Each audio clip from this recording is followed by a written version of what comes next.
The night my father sold me to pay his debts, I learned that love was just another word for transaction. Lena Hart's world shattered in 60 seconds. The time it took her father to sign away her freedom to Adrian Voss, the most dangerous man in the city. One signature, one handshake, one life destroyed. But what began as betrayal would become something far more complex.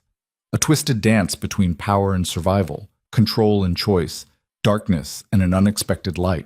Stay with me until the end of this story. Hit that like button and comment what city you're watching from. I want to see how far this journey reaches. The crystal chandelier above the dining table cast fractured light across the polished mahogany, each shard of illumination sharp enough to cut.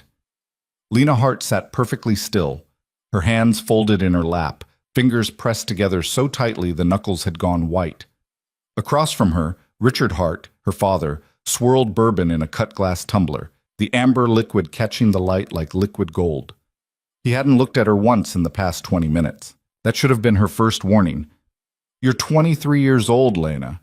His voice carried that particular timbre of false affection he always used when he wanted something. "Old enough to understand how the world works." Lena's stomach tightened. She'd heard this tone before, right before he'd withdrawn her college fund to invest in a sure thing that had evaporated like morning mist. Right before he'd sold her mother's jewelry collection, the only tangible memories Lena had left of the woman who died when she was 12. "I understand perfectly well," she said quietly, keeping her voice measured. Years of navigating her father's moods had taught her that emotion was a weakness he'd exploit without hesitation. Richard finally met her eyes, and what she saw there made her blood run cold. Not anger, not frustration. Something worse, calculation. "Good. Then you'll understand what needs to happen tonight." Before Lena could respond, the doorbell chimed, a deep resonant sound that seemed to vibrate through the penthouse's marble floors. Richard stood immediately, straightening his tie with the nervous energy of a man about to make a pitch he couldn't afford to lose. "That'll be our guest." He moved toward the entrance hall without another word, leaving Lena alone with her mounting dread. She heard voices, her father's jovial greeting, and another voice, lower, controlled, carrying the kind of authority that didn't need to be raised to command attention. Footsteps approached, expensive shoes against imported Italian tile. When Adrian Voss walked into the dining room, the air itself seemed to shift. He was tall, easily 6'3", with the kind of build that spoke of deliberate discipline rather than vanity. Dark hair swept back from a face that could have been carved from granite, all sharp angles and cold assessment. But it was his eyes that held her frozen, slate gray, calculating, missing nothing. He wore a charcoal suit that probably cost more than most people's cars, tailored to perfection, not a thread out of place. This was a man who controlled everything in his orbit. "Mr. Voss, please sit." Richard gestured to the chair at the head of the table, the seat he usually occupied himself. The surrender of that position told Lena everything she needed to know about the power dynamics in the room. Adrian's gaze swept over her once, a clinical assessment that lasted perhaps 3 seconds before he took the offered seat. "Thank you for accommodating the late hour." Of course, of course. "Can I offer you a drink? I have an excellent scotch." "No." The single word cut through Richard's nervous hospitality like a blade. "Let's discuss business." Richard's smile faltered, then reassembled itself. "Right. Yes. Business." He glanced at Lena, and something in his expression made her want to run. "Lena, darling, perhaps you should—" "She stays." Adrian's voice was flat, non-negotiable. "This concerns her directly." The room fell silent.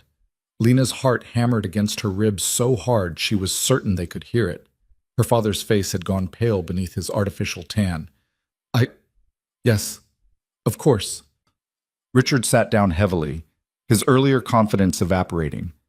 "Mr. Voss, as I explained on the phone, I find myself in a temporary financial difficulty.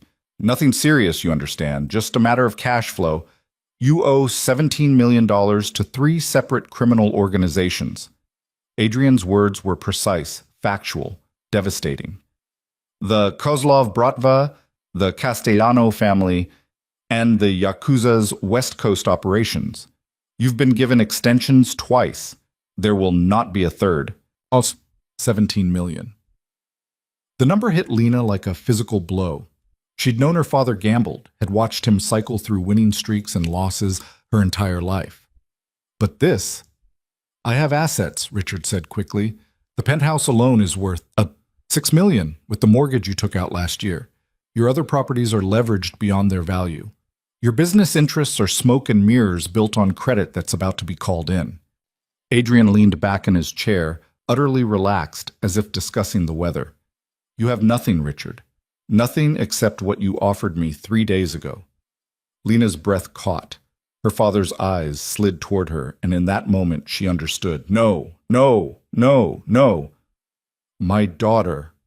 Richard's voice had taken on a pleading quality that made Lena's skin crawl. As we discussed, she's intelligent, educated, well-mannered.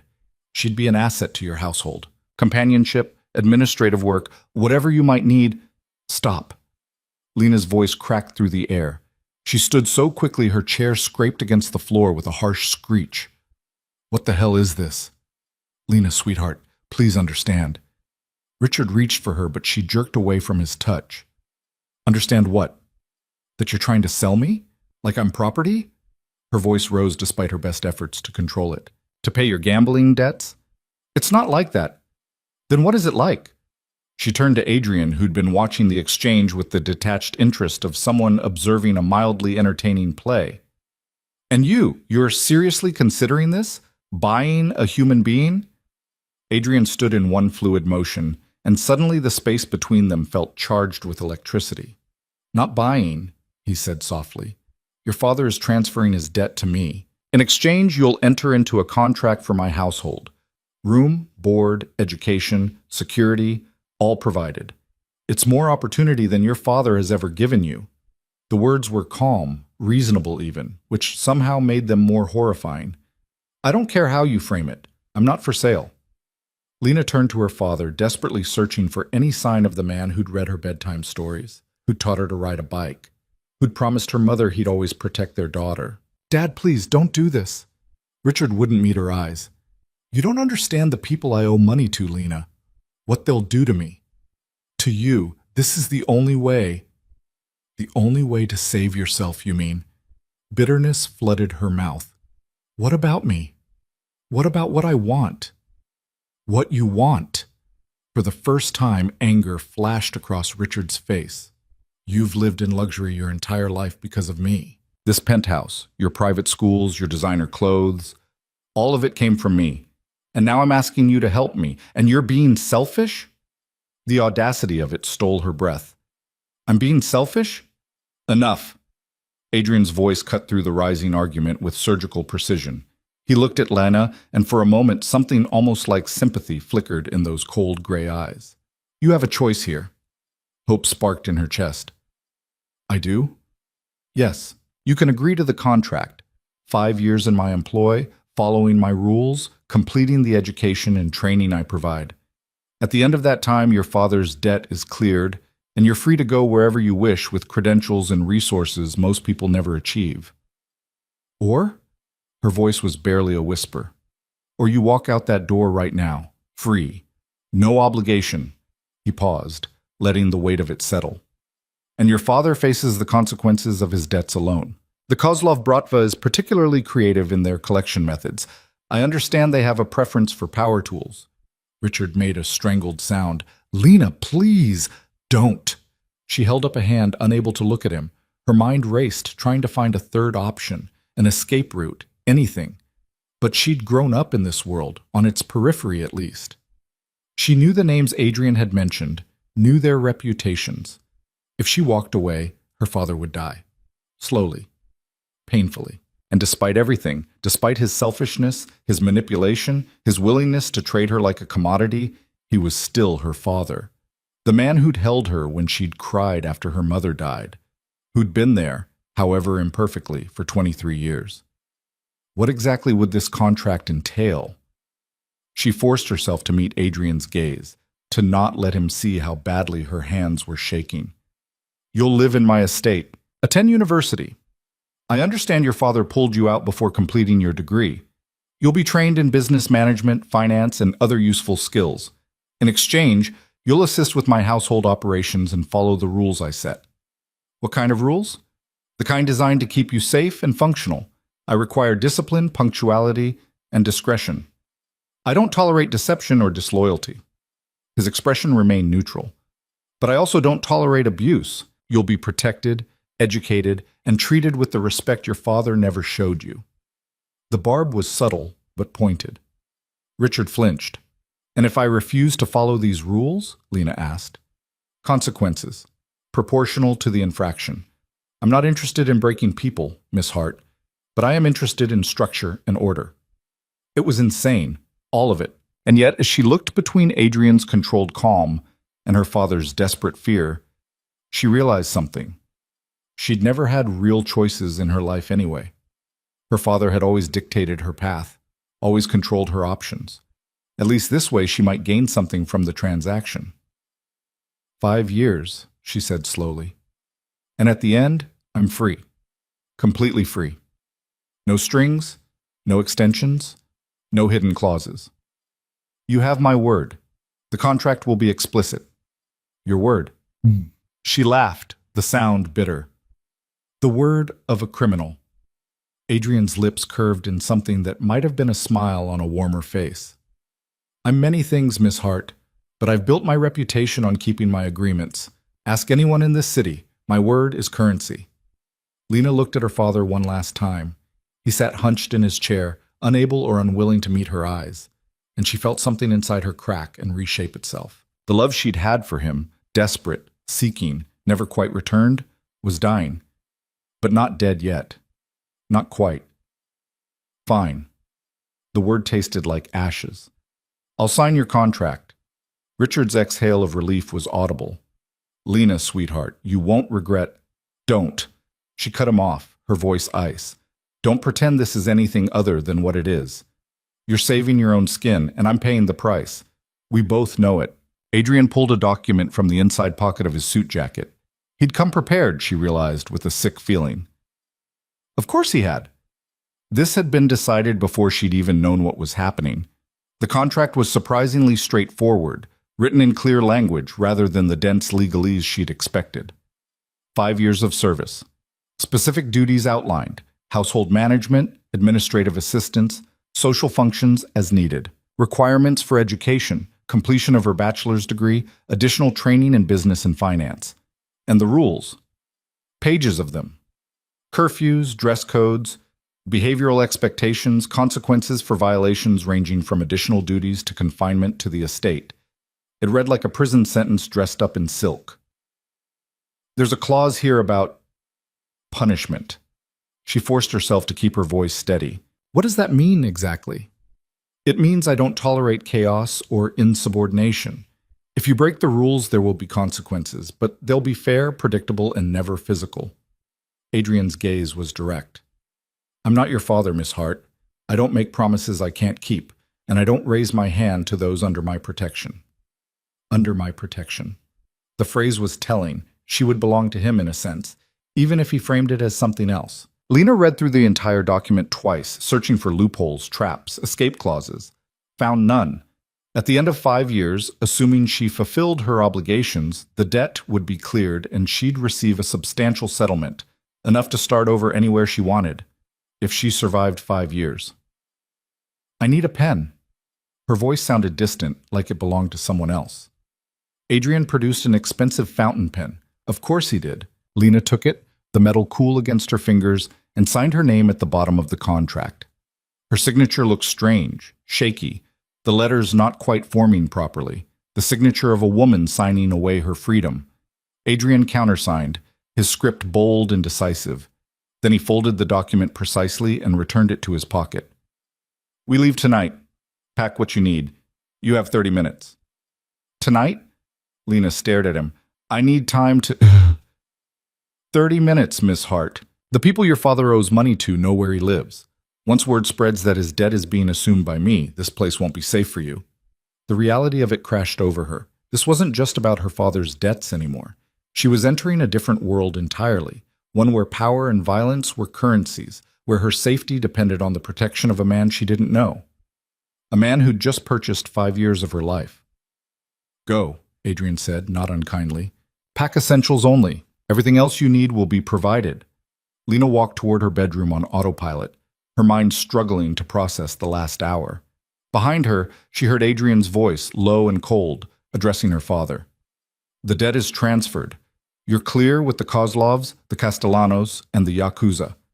But Richard, if you gamble away another dollar, if you so much as think about cards or dice or horses, I'll know, and I'll collect what you owe me in ways that make the Bratva look merciful. I understand.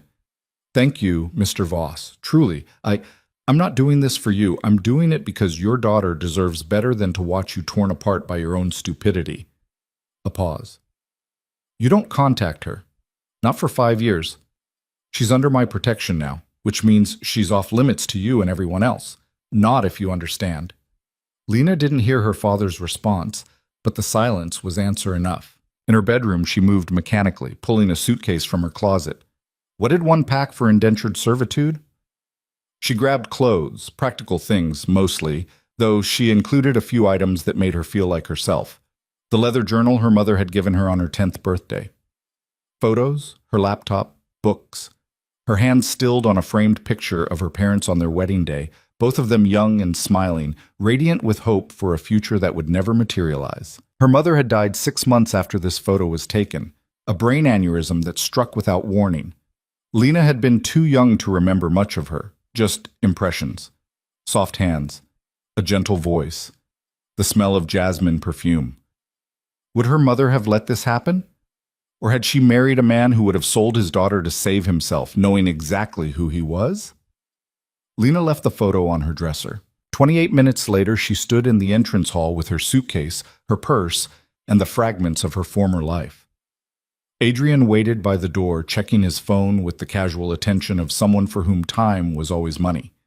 Richard hovered nearby, looking diminished somehow, smaller than he'd been an hour ago. Lena, He reached for her, and she stepped back. Don't touch me. Her voice was flat, emotionless. You made your choice. Live with it. You'll understand someday. When you're older, when you have children of your own, I already understand. She cut him off. I understand that you're a coward who values his own life more than his daughter's freedom. I understand that every promise you ever made was conditional. I understand exactly who you are, Dad. The word was bitter on her tongue. And I'll never forgive you. Richard's face crumpled, but Lena felt nothing. The love she'd had for him was gone, burned away by his betrayal. Adrian opened the door. Time to go. Lena walked through without looking back. The elevator ride down from the penthouse was silent. Adrian stood against the opposite wall, giving her space, his attention on his phone. Lena watched the floor numbers descend, 43, 42, 41, each one taking her further from her old life. When they reached the parking garage, a black SUV waited, engine running. A man in a dark suit opened the rear door. Security, clearly, with the watchful eyes and solid build of someone trained for violence. Miss Hart, he said with a nod that might have been respectful. Lena climbed in without responding. Adrian slid in beside her, and the door closed with a solid thunk that sounded too much like a prison cell locking. The SUV pulled smoothly into the night. Outside, the city sparkled with lights, oblivious to the transaction that had just taken place in that penthouse tower. People going about their lives, free in ways Lena no longer was. You're angry, Adrian's voice broke the silence. Perceptive, Lena said flatly. You have every right to be, but anger without direction is just poison. Channel it into something useful.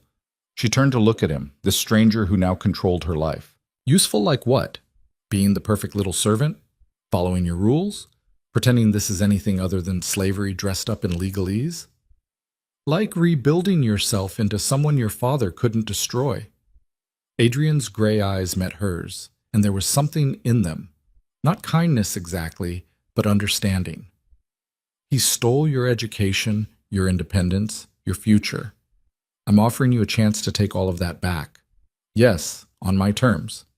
Yes, within structure and rules. But unlike your father, I actually invest in the people under my protection. Why? The question burst out of her. Why bother? You could have just, taken the loss on his debt or collected some other way. Why go through all this? Adrian was quiet for a long moment, his gaze turning to the window. Because waste offends me. Your father was wasting you, your intelligence, your potential, everything. I don't collect people, Miss Hart. I don't have a harem of servants or a stable of slaves. What I have is an organization that requires exceptional people. And despite your current circumstances, I believe you could be exceptional. It was the most he'd said at once, and Lena didn't know what to do with it. Was it manipulation, truth, some combination? And if I'm not? If I can't meet your standards? Then we'll cross that bridge when we come to it, but I don't think we will. He glanced at her. You stood up to me in that dining room. Most people can't. You asked the right questions about the contract. You're terrified right now, but you're thinking through it, planning, analyzing. That's exactly the kind of person I need. Need, not want. The distinction felt important. They drove through the city's downtown core and out into the hills where the old money lived in estates hidden behind high walls and extensive security. The SUV turned onto a private road that wound up through manicured landscaping lit by subtle ground lights. When the estate came into view, Lena's breath caught despite herself. It wasn't ostentatious, no marble statues or golden gates. Instead, it was all clean lines and modern architecture blended seamlessly with the natural landscape. Glass and steel and stone, lit from within with warm light, elegant, powerful, controlled, like the man who owned it. The SUV pulled up to the main entrance. Adrian stepped out and waited while Lena gathered her things. The same security guard who'd opened the door took her suitcase. Marcus will show you to your quarters, Adrian said. Get settled. We'll discuss expectations and schedules in the morning. 9 a.m. sharp in my office. Don't be late. He walked toward the house without waiting for a response, his stride confident, already moving on to the next item on his agenda. Marcus gestured for Lena to follow. This way, Miss Hart. Inside, the house was as impressive as the exterior. An open floor plan with high ceilings, modern furnishings that managed to be comfortable without being soft. Art on the walls that probably cost more than her father's penthouse. Everything precise, curated, intentional. They climbed a curved staircase to the second floor and down a hallway. Marcus stopped at a door and opened it. Your room, miss. Bathroom's through there. Closet's been stocked with basics, but we'll arrange for anything specific you need. Kitchen's downstairs, always accessible. If you need anything tonight, press 0 on the house phone. Someone's always available. Lena stepped into the room and stopped. It was nice. More than nice. A large bed with crisp white linens. A sitting area with a comfortable chair and good lighting. A desk. Wide windows overlooking the grounds, though the view was dark now.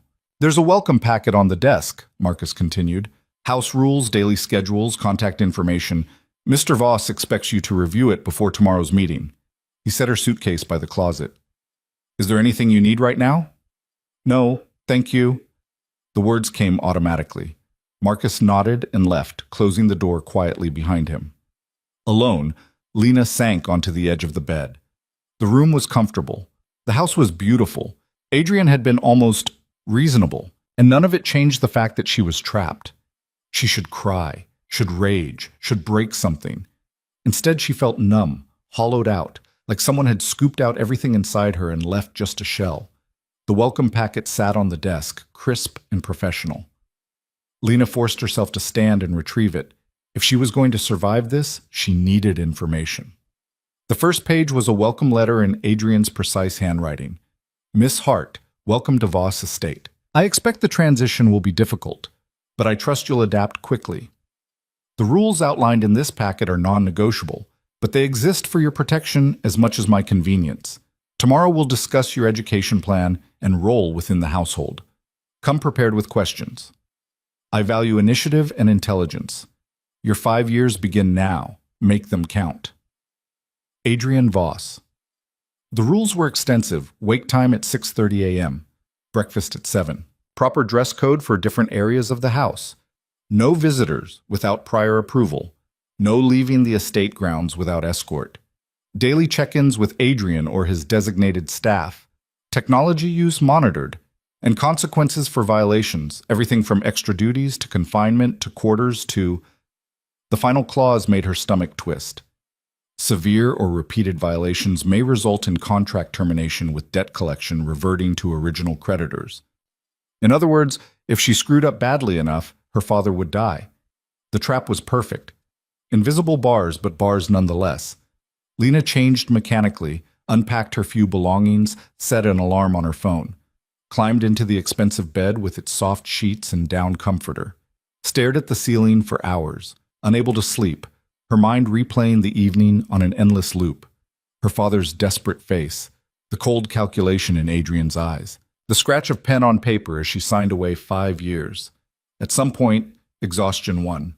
She fell into restless dreams of locked doors and signatures written in red ink, and her mother's voice calling her name from somewhere very far away. The alarm jolted her awake at 6:15 a.m. She'd set it early, refusing to give Adrian the satisfaction of her being late on her first day. Lena dragged herself to the bathroom and stopped short. It was spa-like, all marble and glass, with a rainfall shower and deep soaking tub. Luxury products lined the shelves, high-end brands she recognized from magazines. Fresh towels, thick and soft. The reminder that her cage was gilded didn't make it less of a cage. She showered quickly, the hot water helping to clear the fog from her head. Dressed in dark jeans and a simple sweater, the dress code had specified business casual for daytime unless otherwise directed. Minimal makeup, hair pulled back. In the mirror she looked pale, shadows under her eyes, but composed. That was something, at least. The house was quiet when she made her way downstairs. She followed the smell of coffee to a spacious kitchen where a woman in her 50s was preparing breakfast. "Good morning." The woman turned with a warm smile. "You must be Lena. I'm Margaret, the house manager. Coffee? Please." Lena accepted the mug gratefully, cradling the warmth between her hands. "There's fruit, yogurt, toast, eggs if you'd like. Mr. Voss already ate. He starts his day early." Margaret bustled around the kitchen with the easy efficiency of someone who'd run this household for years. "How was your first night?" "Fine." The lie came easily. "The room is very comfortable." "Good, good. If you need anything adjusted, just let me know. We want you to feel at home here." Home. The word felt wrong, but Margaret seemed genuinely kind, and Lena was learning to take her allies where she could find them. She managed some fruit and toast, though her stomach was tight with nerves about the approaching meeting. At 8:45, she made her way back upstairs to Adrian's office, following the directions from the welcome packet. The door was solid wood, intimidating. Lena raised her hand to knock and hesitated. This was it. The moment her new life truly began. She knocked. "Come in." Adrian sat behind a massive desk, his attention on a computer screen. He'd traded the suit from last night for a different one, charcoal gray today, equally expensive. The office was all dark wood and leather, with floor-to-ceiling bookshelves and a view that overlooked the grounds. "Sit." He gestured to one of the chairs facing his desk without looking up. Lena sat, folding her hands in her lap to keep them from shaking. Waited. After a long moment, Adrian finished whatever he was doing and turned his full attention to her. Those gray eyes swept over her in quick assessment. "You read the packet." It wasn't a question, but she answered anyway. "Yes." "Questions?" "Several." Lena lifted her chin. "The education component. Am I expected to attend classes on campus or online?" "Campus, UCLA. You'll resume your studies in political science. I believe that was your major before your father pulled you out. Classes start in 2 weeks, which gives us time to get you registered and prepared." That surprised her. She'd expected isolation, not freedom to attend a regular university. "And I'll be, what, escorted?" "Marcus will drive you and remain nearby, yes. Not as a jailer, Miss Hart. As protection. You're associated with me now, which makes you a potential target for people who might want leverage." The reminder that she'd entered a dangerous world settled like lead in her stomach. The rules say I can't leave the estate without escort. Does that include campus? No. Once you're on campus, you're free to move around as needed. But you'll check in with Marcus at designated times and you'll be home by curfew. Break that rule, and your campus privileges will be restricted. Fair, by his standards. Still a leash, but longer than she'd expected. The consequences section mentions termination of contract. What constitutes a severe violation? Adrian leaned back in his chair, steepling his fingers. Betrayal, theft, putting yourself or others in danger through reckless behavior, attempting to flee in a way that would expose my operations or create security risks. His gaze sharpened.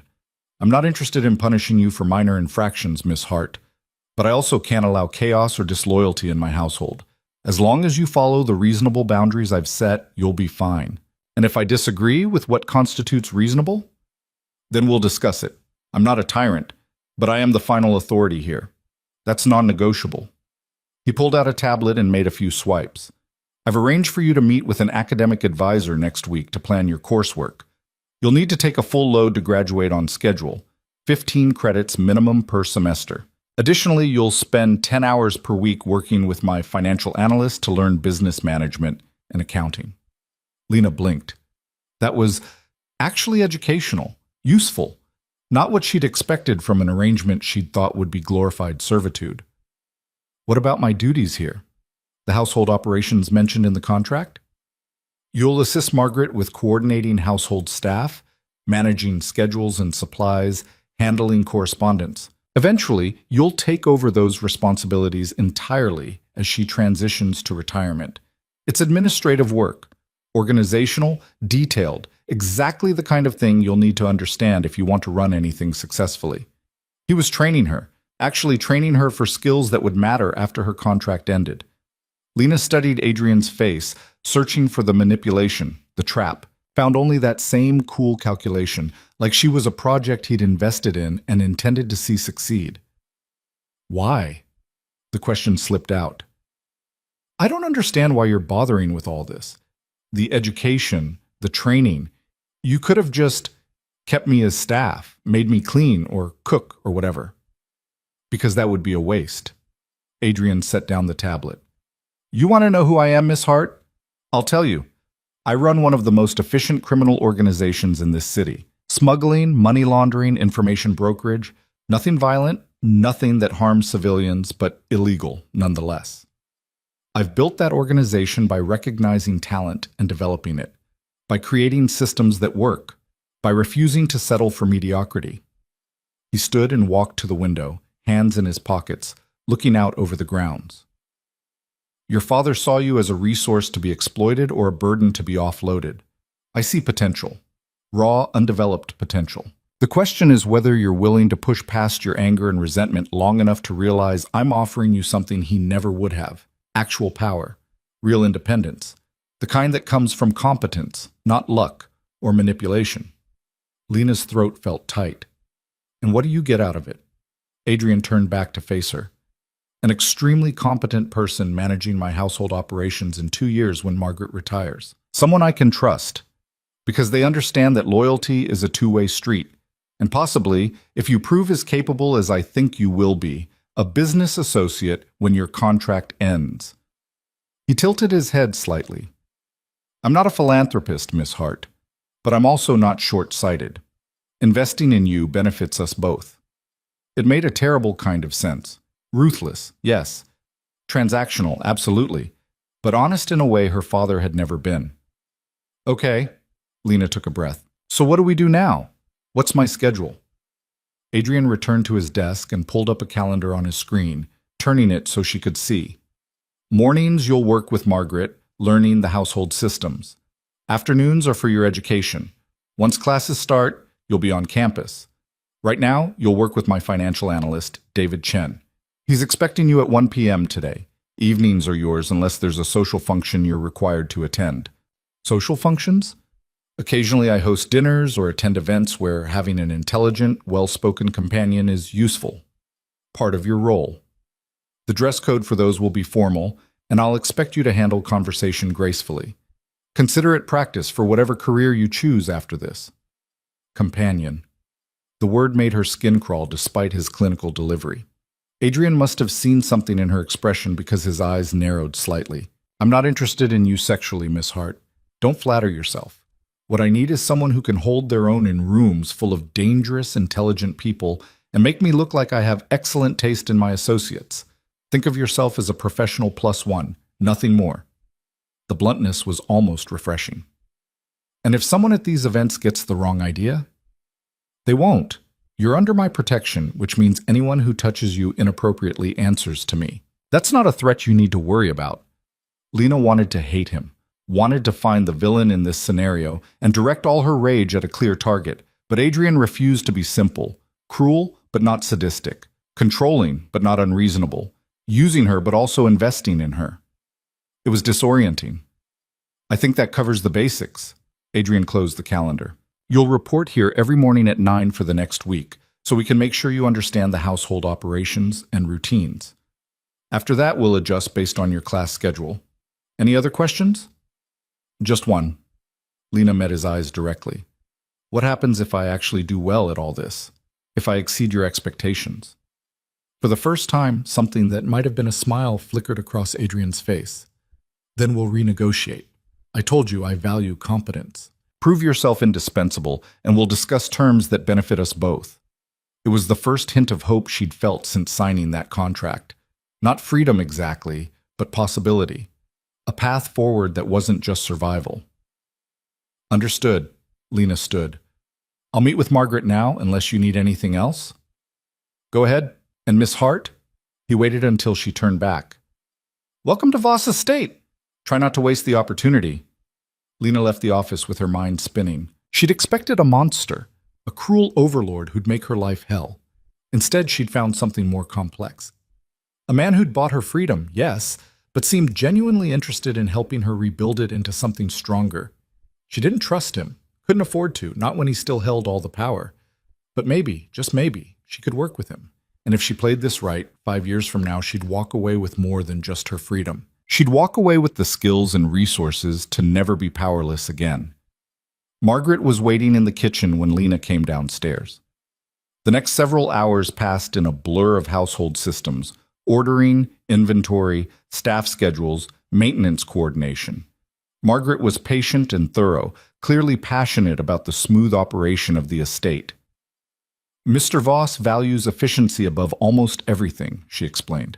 He never wants to think about whether there's coffee in the morning or clean shirts in his closet.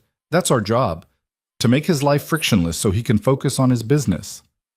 At 1 p.m., Lena met David Chen in a home office that had been converted into a workspace for financial operations. David was young, maybe 30, with sharp eyes and an easy manner. So you're the new household manager in training, he said, gesturing for her to sit. Adrian mentioned you'd be sitting in on some finance sessions. What's your background? 2 years of political science before I had to drop out. Some basic econ and statistics. Nothing specialized. Perfect. We'll start with foundations then. David pulled up a spreadsheet. This is the household operating budget. Let me show you how it's structured. The next 2 hours were intense. David taught like someone who loved the material, breaking down complex financial concepts into digestible pieces. By the end, Lena's head was spinning, but she'd understood more about money management than she'd learned in her entire life. You're a quick study, David said approvingly as they wrapped up. Same time tomorrow? I'll be here. Dinner was served at 7 in a formal dining room. To Lena's surprise, Adrian joined her. She'd half expected to eat alone. How was your first day? He asked, cutting into his steak with precise movements. Overwhelming, but good. Margaret is an excellent teacher. She is. You'll learn a lot from her. Adrian took a sip of wine. David said you picked up the financial concepts quickly. That's promising. The casual conversation was jarring, like they were colleagues rather than whatever they actually were. I have a question, Lena said, about the contract. Adrian raised an eyebrow but nodded for her to continue. It says I'll receive a settlement at the end of 5 years. How much are we talking about? $500,000. Paid in full upon successful completion of your contract term. He watched her reaction. Enough to start over anywhere you want. Grad school, business venture, complete freedom. It's yours. $500,000. The number took her breath away. That's generous. It's fair compensation for 5 years of competent service and the restrictions I'm placing on your freedom. I told you, I'm not interested in exploitation. This is a transaction, Miss Hart. Both parties should benefit.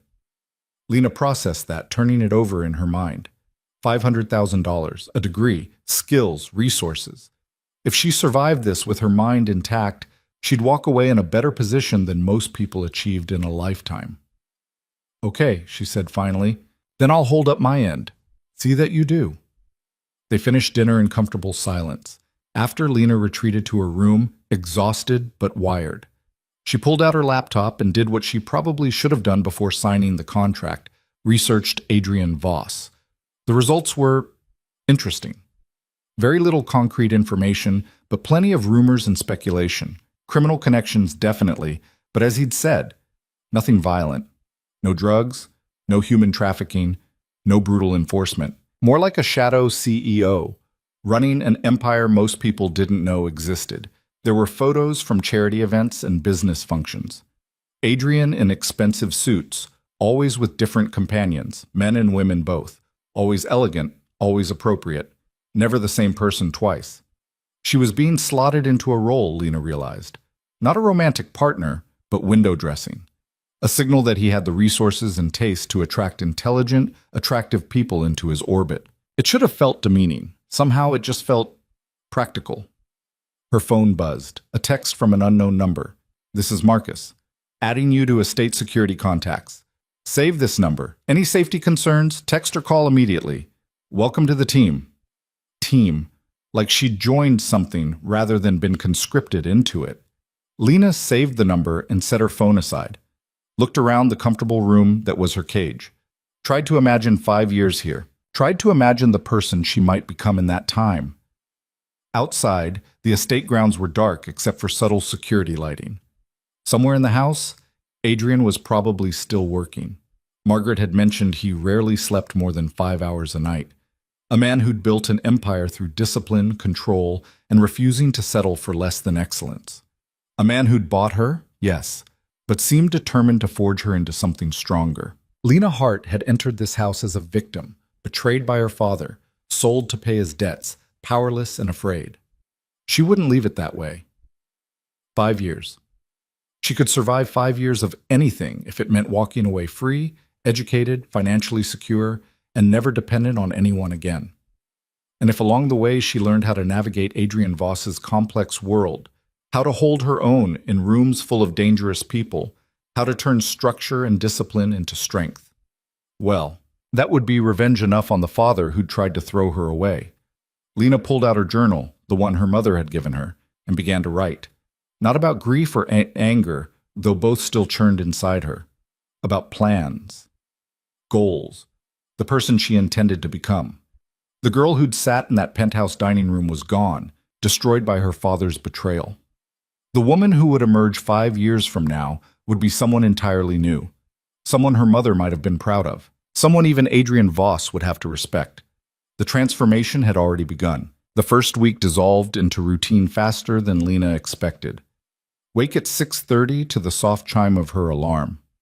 Shower in the marble bathroom that still felt too luxurious to be real. Dress in the business casual clothes that had appeared in her closet. Quality pieces in neutrals and deep colors that fit perfectly, though she'd never given measurements. Breakfast at 7 with Margaret, who had a gift for making even mundane conversations about inventory feel engaging. Then the real work began. Margaret's domain was vast and intricate, a web of schedules, vendors, staff coordination, and anticipatory problem-solving that kept the estate running like a Swiss watch. Lena absorbed it all with the desperate focus of someone who understood that competence was her only path forward. The key, Margaret explained on the third day, walking Lena through the weekly menu planning, is to know what Mr. Voss needs before he knows he needs it. He travels frequently, sometimes with 48 hours' notice. That means his travel essentials are always packed and ready. His dry cleaning is done on a set schedule, so there's never a question of whether he has what he needs. His preferences are documented and maintained. Lena studied the detailed file Margaret had compiled over 15 years of service. Adrian took his coffee black, 2 cups in the morning before 6 a.m. He ate breakfast, but rarely lunch. Dinner was his primary meal, and he preferred clean proteins and vegetables, nothing heavy that would slow him down. He was allergic to shellfish. He hated unnecessary conversation before 9 a.m.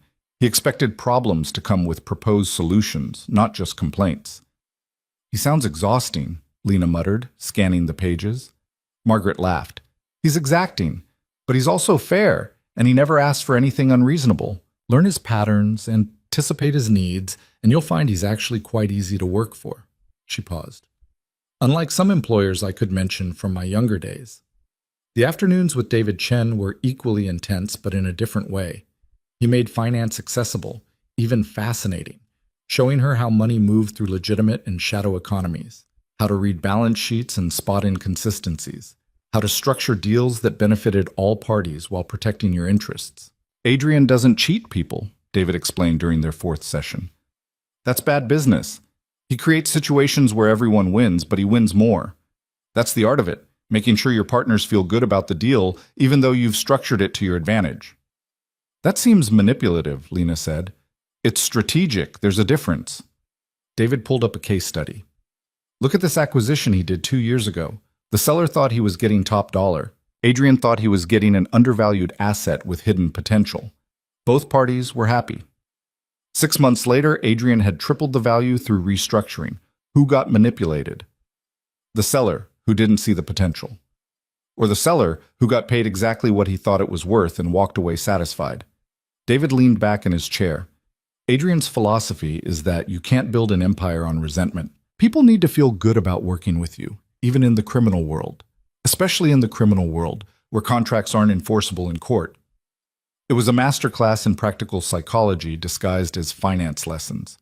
On Friday of that first week, Adrian summoned her to his office at 3 p.m., an unusual time since their morning check-ins had become routine. "Sit," he said without preamble.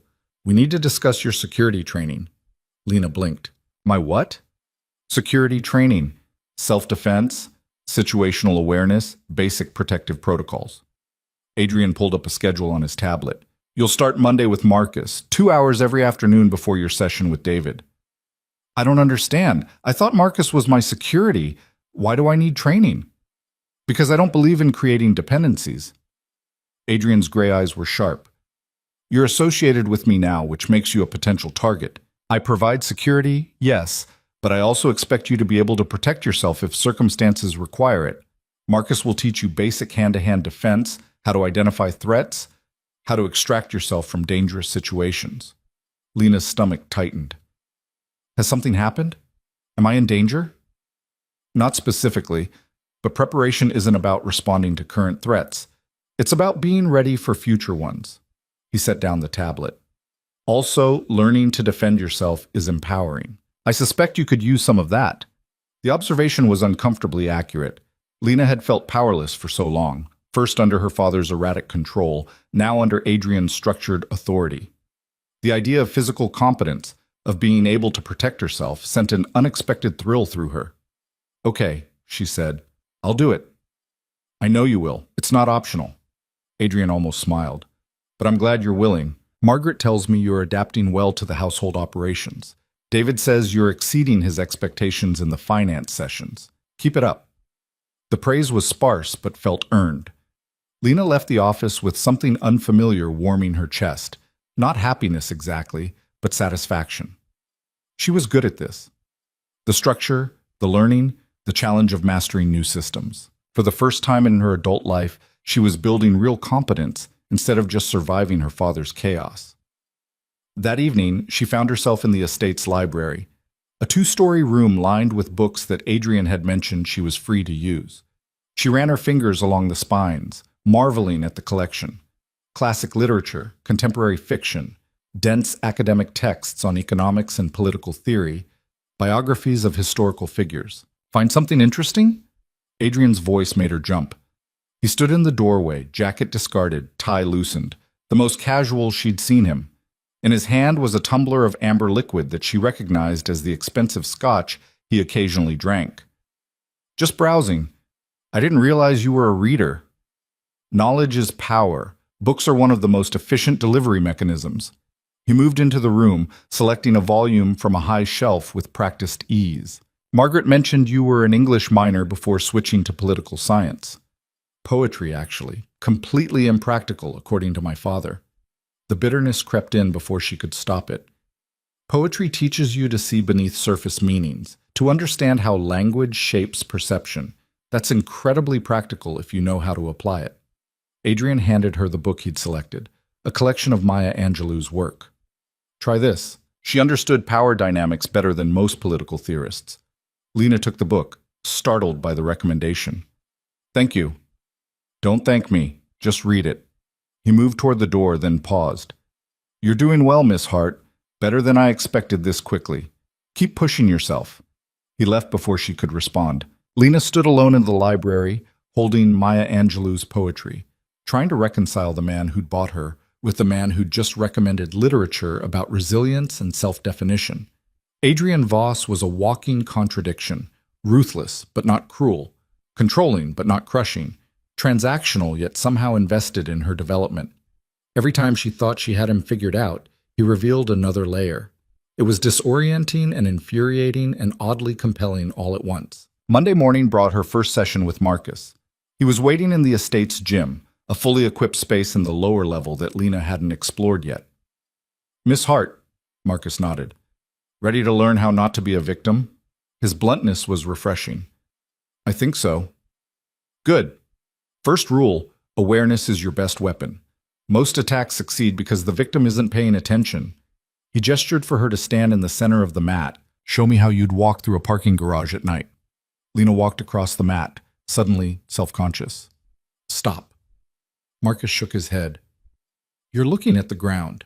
Your hands are in your pockets. Your body language says easy target again. This time, head up, hands free, aware of your surroundings. Move with purpose." She tried again, forcing herself to project confidence she didn't feel. "Better.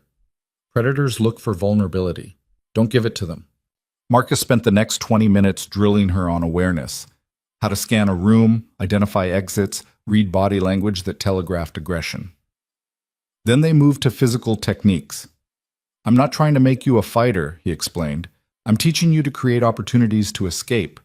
That's the goal. Get away. Get to safety. Your target areas are eyes, throat, groin, knees. Hit hard, hit fast, and run." The training was brutal. Marcus didn't hold back, didn't coddle her. When she failed to block properly, she felt it. When her strike lacked commitment, he made her repeat it until it was right. By the end of 2 hours, Lena was drenched in sweat, muscles screaming, but something fierce had awakened inside her. She'd never been physical before, had avoided conflict her entire life.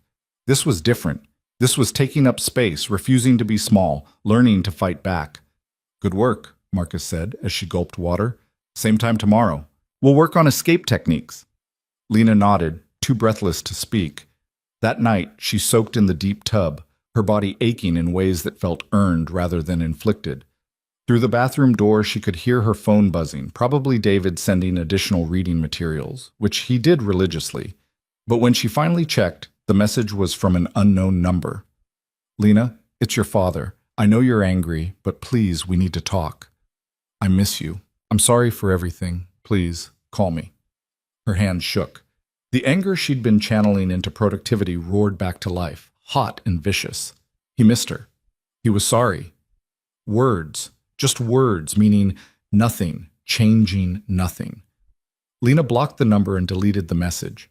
Then she pulled up the house phone and called the main office. Marcus answered. "Miss Hart, everything okay?" "My father just texted me from a number I don't recognize. I thought the contract stipulated no contact." "It does. How did you respond?" "Blocked and deleted." "Good. Send me the number. I'll make sure it doesn't happen again." A pause. "You did the right thing. Don't let him pull you back into his chaos." After hanging up, Lena sat on her bed, staring at her phone. Her father had always been good with words, could charm, manipulate, promise anything. But words without action were just noise. Adrian's words, sparse as they were, came with follow-through. Promises kept. Structure maintained. It was such a stark contrast that it made her head spin. The second week brought new challenges. Her class schedule arrived. UCLA had accepted her re-enrollment with surprising speed, which Lena suspected had something to do with Adrian's influence. She'd be taking 15 credits. Political theory, microeconomics, statistics, a writing seminar, and contemporary international relations. "That's ambitious," David commented when she showed him the schedule. "You sure you can handle all that plus the household training?" "I don't have a choice. The contract requires I graduate on time." "The contract requires you maintain satisfactory progress. Adrian would adjust if needed." David studied her face. "You're pushing yourself hard. Why?" "Because competence was armor. Because if she kept moving, kept learning, kept building, she didn't have to sit still with the grief and rage that lived just beneath her surface calm. Because I don't want to waste this, Lena said instead. David nodded slowly. Just remember, burning out helps no one. Pace yourself. But pacing felt like surrender, so Lena pushed harder. Mornings with Margaret grew more complex as she took on actual household coordination. By the end of week 2, she was managing staff schedules, coordinating with vendors, and handling minor crises, a delayed grocery delivery, a scheduling conflict with the groundskeeping crew, a last-minute dinner party Adrian was hosting. You're a natural at this, Margaret said, watching Lena reorganize the week's meal prep to accommodate the dinner party. Most people take months to develop this kind of systems thinking. I had good practice managing my father's chaos. This is just organized chaos. There's no chaos here, dear, just complexity, and you're handling it beautifully. The afternoons with Marcus were transforming her body and mind. She was getting stronger, faster, more confident in her ability to take up space and defend it. When she walked across campus for the first time, Marcus trailing at a discreet distance, Lena moved differently. Head up, shoulders back, aware but not afraid. She caught her reflection in a building window and barely recognized herself. The evening finance sessions with David had evolved into broader business strategy discussions. He'd started bringing her into real scenarios, not naming names, but walking through deals Adrian was considering, asking for her analysis. What would you recommend here? David asked, showing her a proposal for acquiring a shipping company. The seller wants $15 million. Our assessment suggests it's worth $12. Lena studied the numbers, applying everything she'd learned. Offer 13. Point to the maintenance costs they've deferred. That's leverage. But structure it so they get a percentage of increased profits over the next 2 years if we turn it around. That way they feel like they're getting their $15 million in value, just deferred. David grinned. That's exactly what Adrian proposed yesterday. You're thinking like him. The comment should have disturbed her. Instead, she felt proud. Friday of the second week, Adrian invited her to dinner, not in the formal dining room, but in a smaller sitting room off the kitchen. Margaret had prepared something elegant but simple, and they ate in comfortable silence for several minutes. You start classes Monday, Adrian finally said. Yes, I'm ready. I'm sure you are. But remember, Marcus is there for your protection, not your supervision. You don't need to check in with him every hour. Just touch base morning, midday, and before heading home. The freedom surprised her. You're not worried I'll run? Where would you go? Adrian's gray eyes were shrewd. You're smart enough to understand that running would accomplish nothing except putting your father at risk and yourself on the street with no resources. Besides, I don't think you want to run anymore. The observation landed like a stone in still water, rippling outward. He was right. Somewhere in the past 2 weeks, her desperate desire to escape had shifted into something else. A determination to master this situation, to extract every possible advantage from her circumstances. I'm not sure what I want, Lena admitted quietly, except to never be powerless again. Then we have aligned interests. Power comes from competence, resources, and reputation. I'm helping you build all three. Adrian set down his fork. The dinner party tomorrow night, you'll attend as my companion. I'll introduce you as my executive assistant in training. People will make assumptions. Let them. What kind of assumptions? That you're more than staff, that you have my ear and potentially my favor. It's useful positioning, makes people treat you with respect and caution. His expression remained neutral. I'll be clear. There's nothing romantic or sexual in this arrangement, but perception is often more powerful than reality. If people think you have influence, you effectively do. Lena processed that, turning it over. You're using me as a social signal. I'm creating a role that benefits us both. You get practice navigating high-stakes social situations with powerful, dangerous people. You build a reputation as someone in my inner circle. That has value, even after your contract ends. It was manipulation, but the honest kind, laid out clearly with mutual benefit acknowledged. What do I wear to this dinner party? Something formal. Black would be appropriate.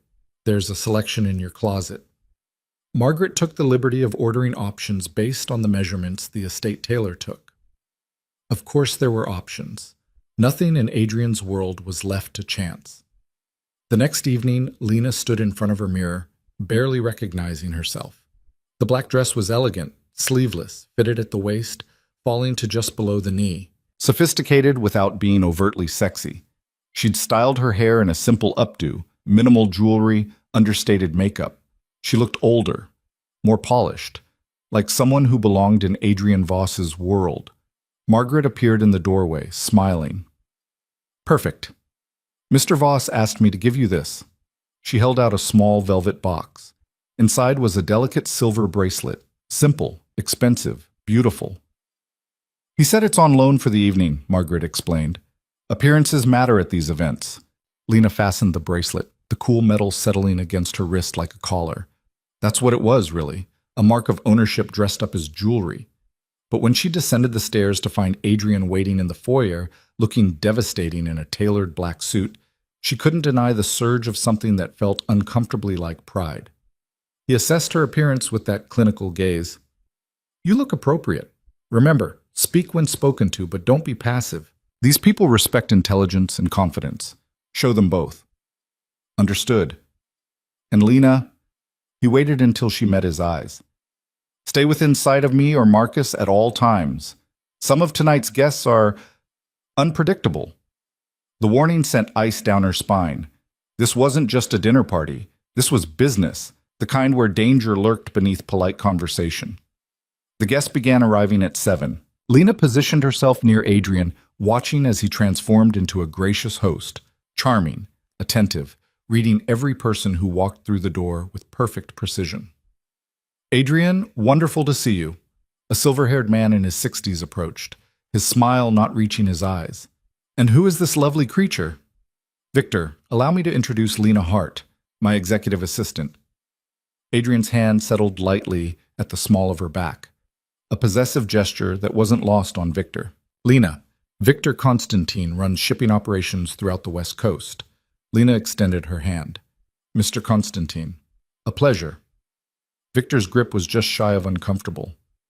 "The pleasure is mine. Adrian's never introduced anyone as his assistant before. You must be quite special." "I'm quite competent," Lena said smoothly, "which I imagine is what Adrian values." Victor laughed, but his eyes remained calculating. "Indeed. Well, don't let him work you too hard, my dear. He has a tendency to expect perfection." "I find that excellence is worth expecting," Adrian said mildly, already guiding Lena toward the next arrival. The evening unfolded like a carefully choreographed dance. Adrian introduced her to a parade of dangerous people, crime bosses, corrupt officials, shadowy business figures. Lena played her role perfectly, speaking when appropriate, listening intently, projecting quiet confidence. She caught fragments of conversation that revealed the true nature of Adrian's world. Shipping routes that moved more than legal cargo. Financial structures designed to hide money. Territories divided and protected through careful negotiation rather than violence. It was a criminal empire, yes, but run with the efficiency and sophistication of a Fortune 500 company. During dinner, an elaborate affair with 8 courses, Lena found herself seated between a woman named Sophia Chen, who ran art acquisition, which Lena suspected was code for high-end theft, and a man called James Rivera, who controlled several casinos. "So, Lena," Sophia said, her smile sharp as a knife, "how did you come to work for Adrian? He's notoriously selective." "Through a mutual acquaintance," Lena replied vaguely. "I needed a position. He needed competent assistance. It worked out well for both parties." "I'm sure it did." Sophia's eyes glittered with speculation. "Adrian doesn't usually mix business with other interests." The implication was clear. Lena met her gaze directly. "Then I suppose he's making an exception for competence." James laughed. "She's got spine, Adrian. I like her." Across the table, Adrian raised his wine glass slightly in acknowledgement. His expression revealed nothing, but Lena felt she'd passed some kind of test. After dinner, guests mingled in the main sitting room. Lena accepted a glass of champagne she had no intention of drinking and positioned herself where she could observe. Adrian moved through the room like a shark, smooth, dangerous, always in control. "You're doing well." Marcus appeared at her elbow, his presence reassuring. "Half these people would eat you alive if they sensed weakness. You're not showing any." "I'm terrified," Lena admitted quietly. "Good. Fear keeps you sharp. Just don't let them see it. A commotion near the entrance drew everyone's attention. A late arrival, a man in his 40s with cold eyes and an aura of barely contained violence. Lena felt Adrian tense from across the room, though his expression remained pleasant. "Dimitri," Adrian said, moving to greet the newcomer. "I wasn't expecting you." "Last-minute change of plans." Dimitri's accent was thick, Russian. His gaze swept the room and landed on Lena with uncomfortable intensity. "You are collecting beautiful things now, Adrian? This is new." "Dmitri Kozlov, meet Lena Hart, my executive assistant." Kozlov. The name from that first night, one of the organizations her father had owed money to. Dmitri crossed the room to her, ignoring social niceties.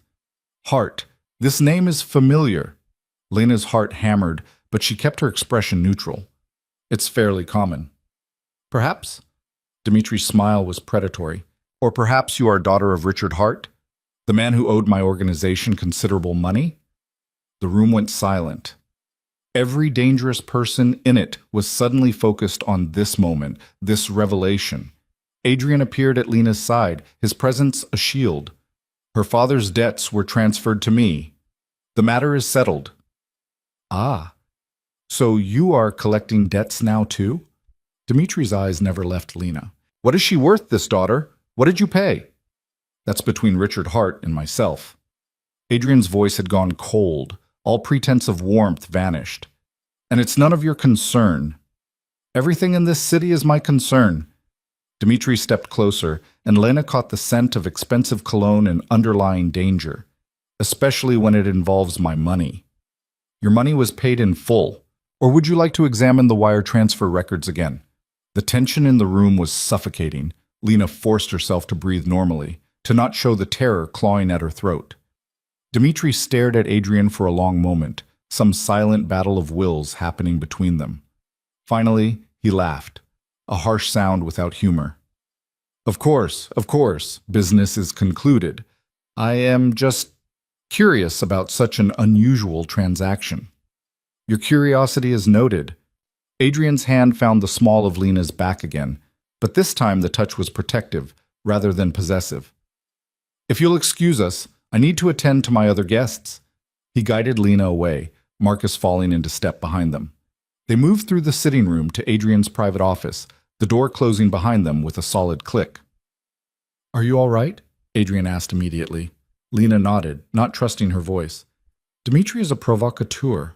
He was testing boundaries, seeing if he could rattle me by going after you." Adrian poured her a glass of water from the bar. "Drink this." She obeyed, her hands only shaking slightly. "I'm sorry you had to experience that," Adrian continued, "but it's important you understand. This is why the security training matters. This is why you don't leave the estate without protection. People like Dimitri see everything and everyone as potential leverage. He knows about my father, about the debt transfer." Lena set down the glass.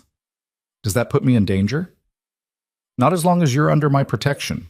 Dimitri was making a point, but he won't act on it. Going after you would be going after me, and he's not ready for that war." Adrian leaned against his desk. "But yes, your background is known now. That changes the dynamic." "How?" "It makes you more interesting to certain people. They'll want to understand why I'd take on Richard Hart's debt and his daughter. They'll speculate, create narratives." His gray eyes were serious. "Some will assume you're more to me than you are. Let them. It's protective coloring." Lena processed that, the implications settling like stones. "You're using me as a decoy." "I'm using the situation to create strategic ambiguity. There's a difference." Adrian pushed off from the desk. "We should return to the party. Hiding makes you look weak." He was right. But it took everything Lena had to walk back into that room full of predators. Adrian stayed close, his presence a clear signal of protection and possession. The rest of the evening passed without incident. Dimitri left early, his point made. The other guests gradually filtered out, offering thanks and pleasantries that masked the calculated nature of every interaction. By midnight, the house was quiet again. Lena stood in her bathroom, removing makeup with shaking hands. She'd survived her first real glimpse into Adrian's world, the polished surface and the violence lurking beneath. A knock at her door made her jump. "Miss Hart?" Margaret's voice. "May I come in?" Lena opened the door to find the older woman holding a tea tray. "I thought you might need this," Margaret said gently. "First real dinner party is always intense." They sat in the sitting area of Lena's room, drinking chamomile tea, and for the first time, Lena felt the careful composure she'd maintained all evening crack. "Is it always like that?" she asked quietly. "That dangerous?" "Sometimes. Adrian's world is complex. He's built something rare, a criminal organization that operates through negotiation rather than violence. But that doesn't mean violence isn't always an option." Margaret set down her cup. "He's ruthless when he needs to be, but he's also fiercely protective of the people under his care. You saw that tonight. Dmitri was testing him through me, and Adrian shut it down immediately. That sends a message. You're not available as leverage or a target. It's protection, even if it feels complicated." Lena thought about Adrian's hand at her back, the cold authority in his voice when he'd dismissed Dmitri's provocation. Protection, yes, but also ownership. "I don't know how to feel about any of this," she admitted. Margaret smiled sadly. "You don't have to know right now. Just survive it, learn from it, and become whoever you need to be to thrive here. That's all anyone can do." After Margaret left, Lena stood at her window, looking out over the dark grounds.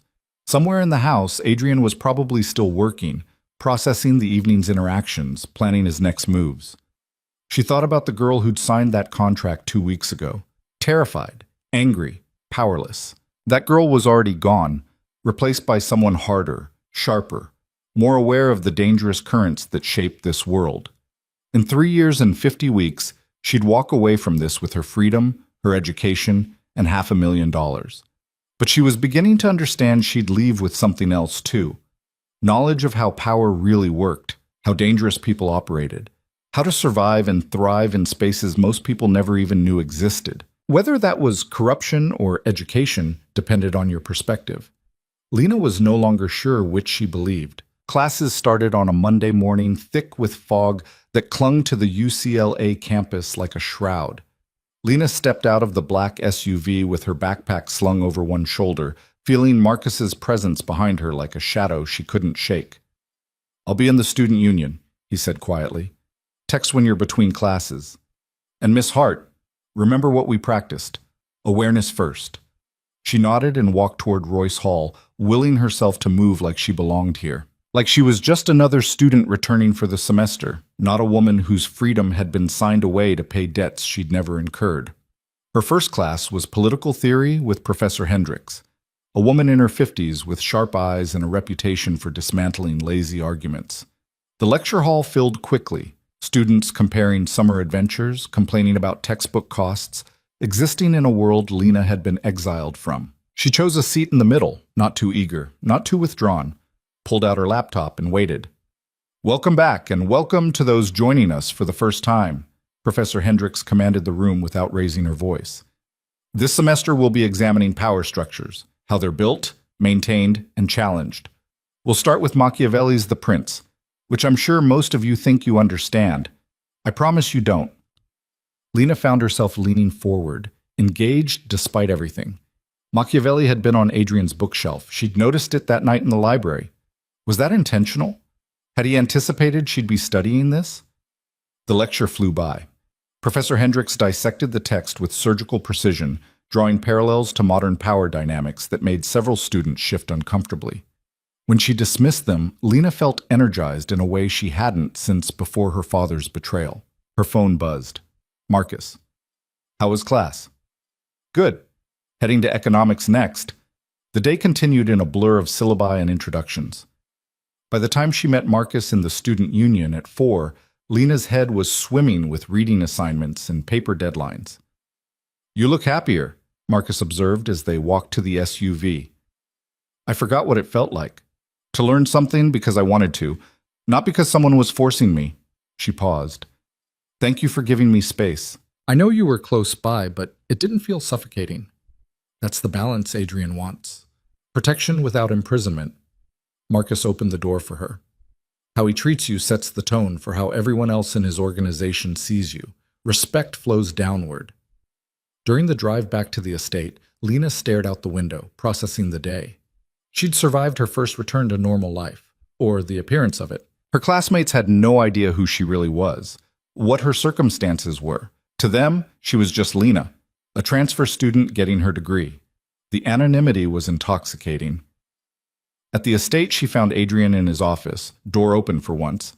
He glanced up from his computer when she knocked. "How was your first day?" "Challenging. Good."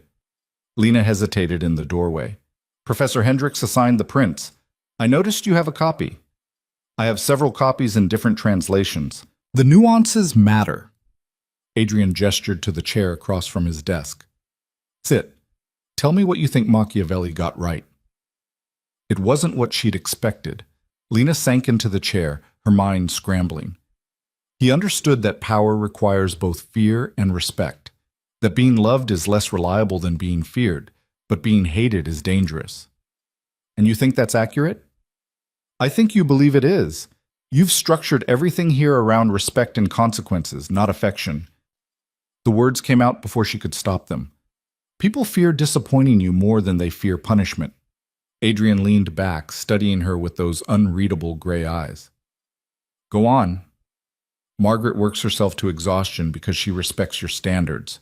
David pushes me harder than he probably should because he wants to prove his teaching is effective. Marcus takes his protection duties seriously because failure would mean losing your trust." Lena met his gaze. "You've created a system where the worst punishment is falling short of your expectations. That's pure Machiavelli." Something that might have been approval flickered across Adrian's face. "And what does that tell you about how to navigate this world?" "That competence is currency. That my value here isn't about being liked. It's about being useful, reliable, excellent at what I do." She paused. "That you'll protect me as long as I maintain my worth." "Partially correct." Adrian stood and moved to the window, hands in his pockets. "I'll protect you because you're under my authority, regardless of your performance. That's what protection means. It's not conditional on constant perfection. But you're right that competence determines your role, your influence, your future opportunities." Lena processed that distinction. "So you separate protection from advancement." "Always. Conflating the two creates situations where people accept abuse because they think survival requires it." He turned to face her. "I'm many things, Miss Hart, but I'm not interested in breaking people. Transformation? Yes. Destruction? No." The conversation felt dangerously honest, like they'd stepped outside their formal roles for a moment. Lena wasn't sure what to do with it. "I have reading to do," she said finally. 3 chapters of Machiavelli and a statistics problem set. "But then don't let me keep you. Dinner is at 7 if you want to join me. If not, Margaret will send something to your room." Lena chose her room, needing space to think. The day had been disorienting. The normalcy of campus life crashed against the reality of her circumstances. She was living a double existence now, student by day, indentured servant by night. Except servant wasn't quite right. Adrian's household ran more like a corporation, with her as an executive in training. The language mattered. The framing shaped everything. Over the next 3 weeks, Lena fell into a rhythm that felt almost sustainable. Wake early, breakfast with Margaret, morning household coordination, afternoon classes, evening study sessions. Marcus's security training had shifted to twice weekly. Apparently, she'd progressed faster than expected. "You're a natural at this," he said during a session focused on situational awareness. "Most people take months to develop the kind of threat assessment you're doing instinctively now." "I spent my entire childhood reading my father's moods to avoid his temper. This isn't that different." Lena dodged his mock attack and countered with the palm strike he'd taught her. "Just broader application." "Fair point." Marcus stepped back. "You ready for scenario training?" "What's that?" "Real-world situations. How to handle being followed. What to do if someone tries to force you into a vehicle. Escape techniques under pressure." He grinned at her expression. "Don't worry, we start small." The scenario training was intense.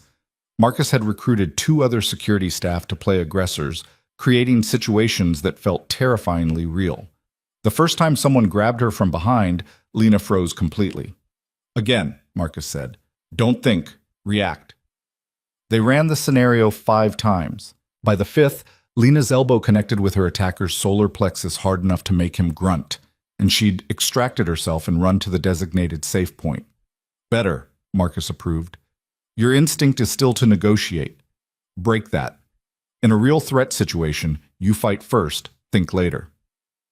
On campus, Lena was discovering she'd become something of an enigma. She showed up to every class prepared, participated thoughtfully, but never joined study groups or accepted invitations to parties. Marcus's discreet presence had been noticed, spawning theories ranging from witness protection to minor celebrity. "So what's your deal?" a girl named Cassidy asked after political theory one day. "You're too put together to be a normal student, and that guy who picks you up is definitely security." Lena had prepared for this. "Family business. My employer values education, but also discretion. The security is precautionary." "Employer? You work while going to school?"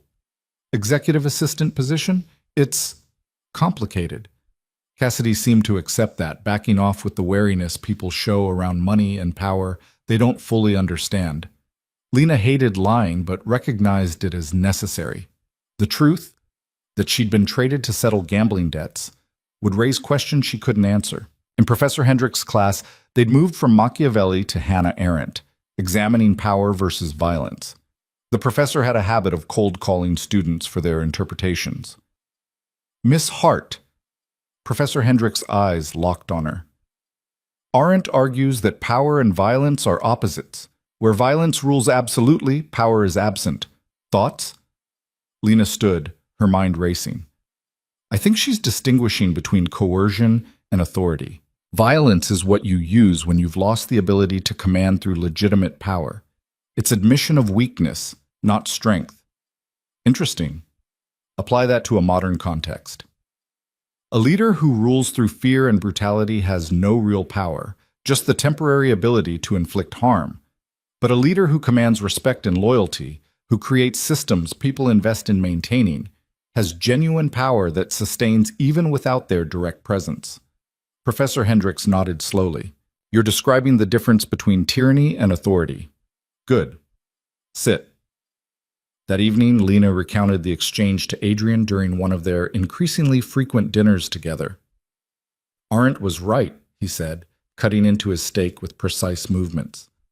"Violence is expensive and unstable. True power is when people follow your direction because they believe in the system you've built, not because they're afraid of immediate consequences. Is that what you've done? Built a system people believe in? I've built a system that rewards competence and punishes betrayal predictably. People stay because the alternatives are worse and the benefits are better than they'd find elsewhere." Adrian's gray eyes met hers. "I'm not interested in loyalty through terror. I want loyalty through rational self-interest." "That's very cold." "It's honest. I prefer honest transactions to false sentiment." He paused. "How are you finding the balance? School and household duties?" "Manageable, though I haven't had much time for anything else." "That's by design initially, but you should have some space for yourself. What would you do with free time if you had it?" The question caught her off guard. "I don't know. I haven't thought about it." "Think about it. Burnout helps no one, and I need you sustainable long-term." Adrian returned his attention to his meal. "Take Sunday afternoons. No household duties, no formal obligations. Use the time however you want." "Just like that?" "Just like that. Though I'd suggest you spend some of it in the library. You never finished the Angelou collection I gave you." Lena had forgotten about it, buried under coursework and training. "I'll read it this Sunday." "Good." Adrian stood, signaling the end of dinner. "One more thing. There's a charity gala next Saturday. I need you there as my companion. David will brief you on the attendees and appropriate conversation topics." Another performance. Another opportunity to practice navigating my world. "You did well at the dinner party, despite Dimitri's provocation. This will be easier, more public, more controlled." He moved toward the door. "Formal dress. Margaret already has options for you." After he left, Lena sat alone with her wine glass, thinking about power and violence, control and consent. Adrian's world operated on principles that should have repulsed her. Yet somehow she found herself not just adapting, but engaging, even thriving. Was that survival or Stockholm Syndrome? She genuinely didn't know anymore. Sunday afternoon, she curled up in the library with the Angelou collection. The poetry hit differently now. Words about resilience and self-definition and rising above circumstances designed to crush you. Lena read Still I Rise 3 times. feeling something crack open in her chest. Had her mother read this? Had she understood on some level that marrying Richard Hart meant choosing a cage, however gilded? The door opened quietly. Adrian entered, looking more relaxed than usual in dark jeans and a sweater. He selected a book from the philosophy section before noticing her. "Finding it relevant?" he asked, gesturing to the Angelou. "Painfully so." Lena closed the book. "Did you give this to me because you thought I'd relate, or because you wanted me to?" "Both. You needed to see that transformation is possible, that circumstances don't define outcomes." Adrian settled into one of the leather chairs. Also because Angelou understood something most people miss, that dignity is a choice you make regardless of external conditions. That's easy to say when you're the one with all the power. "I grew up with nothing." The admission came quietly. Foster care, group homes, streets. When those fell through, I built everything you see through strategic thinking and refusing to accept that my starting point determined my destination. He met her eyes. "I'm not comparing our situations, but I understand what it means to be powerless and to decide that's unacceptable." Lena had never heard him reference his past before. "How old were you when you decided?" 15. "A social worker told me I'd end up dead or in prison by 20. That kids like me didn't have other options." Adrian's expression was distant. "I spent that night in a library, reading everything I could find about how power actually works. Decided I'd rather build an empire than inherit one. And here we are." "Here we are," Lena echoed. "You controlling a criminal organization, me serving out a contract to pay my father's debts. Success stories all around. You're not serving out anything. You're building something." He stood. "The difference matters. One is passive victimhood.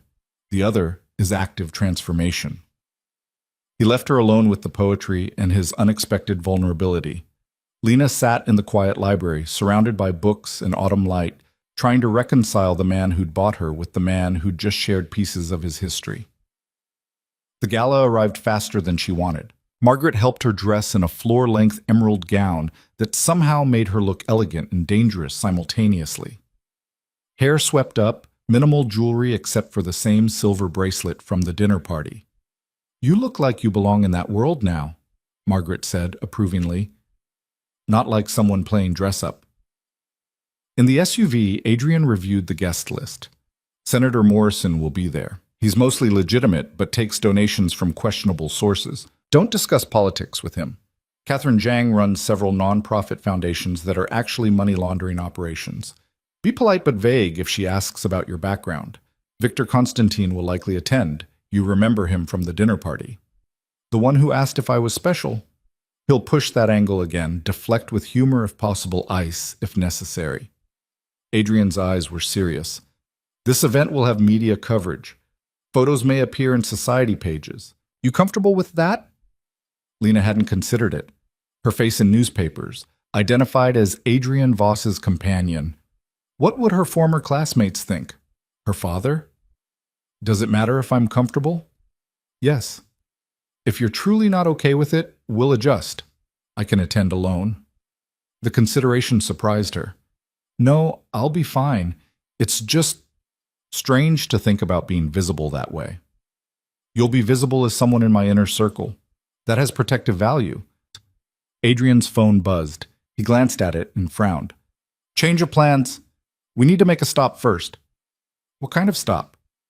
The kind where you stay in the vehicle with Marcus and don't ask questions. They drove to an industrial area near the port, warehouses and shipping containers, everything painted in shadows. Adrian disappeared into a building with 2 security personnel, leaving Lena in the SUV with Marcus. This is normal? She asked after 10 minutes. Depends on your definition of normal. Adrian's businesses require occasional on-site attention. Marcus's eyes never stopped scanning their surroundings. Nothing to worry about. But 20 minutes later, when Adrian emerged, his expression was darker than she'd ever seen it. He climbed into the SUV without a word, and they drove in tense silence toward the gala venue. Is everything all right? Lena finally asked. No, but it will be handled. Adrian's jaw was tight. When we arrive, I need you to be particularly attentive tonight. Watch who approaches me, who seems interested in you. Note anything unusual. You think something's going to happen? I think information is valuable, and you're in a position to observe without drawing attention. He looked at her directly. Can you do that? Yes.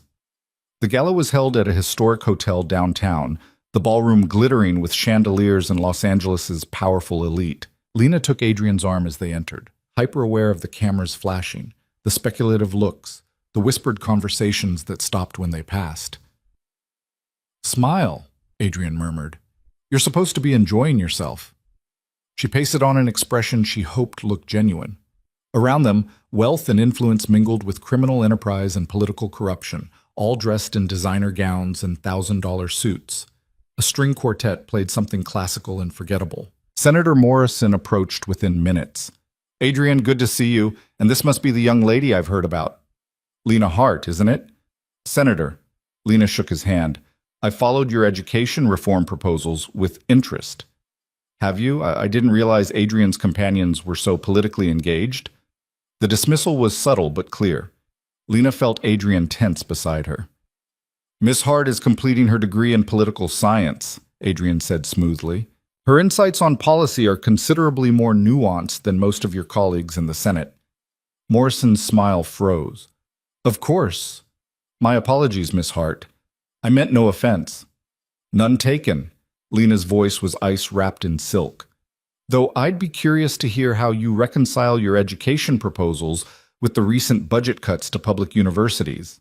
Seems contradictory. Morrison's face reddened. Well, it's complicated. I'm sure it is.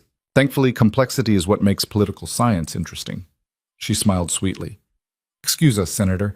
I believe Adrian promised me champagne. As they walked away, Adrian's hand at her back felt warmer than usual. That was well done. He was condescending. He was testing you, and you showed teeth. Good. Adrian snagged 2 champagne flutes from a passing waiter.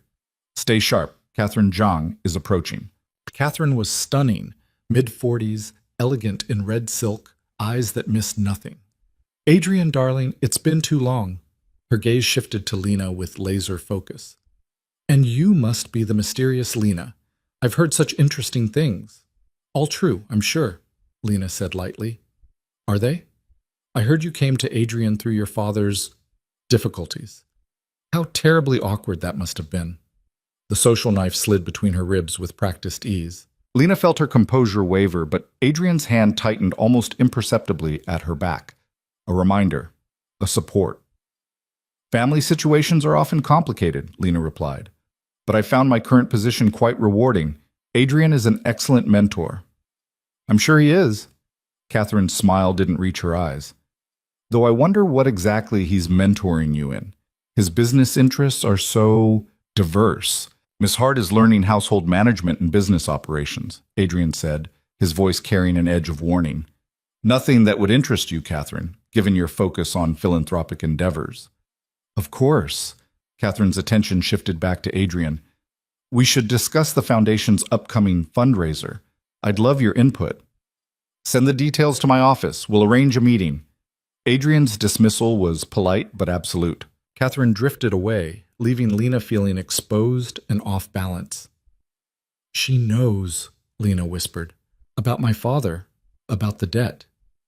She knows some version of events. Everyone here trades in information. It's currency as much as money. Adrian guided her toward a quieter corner. But knowing pieces isn't the same as understanding the whole picture. Let her speculate.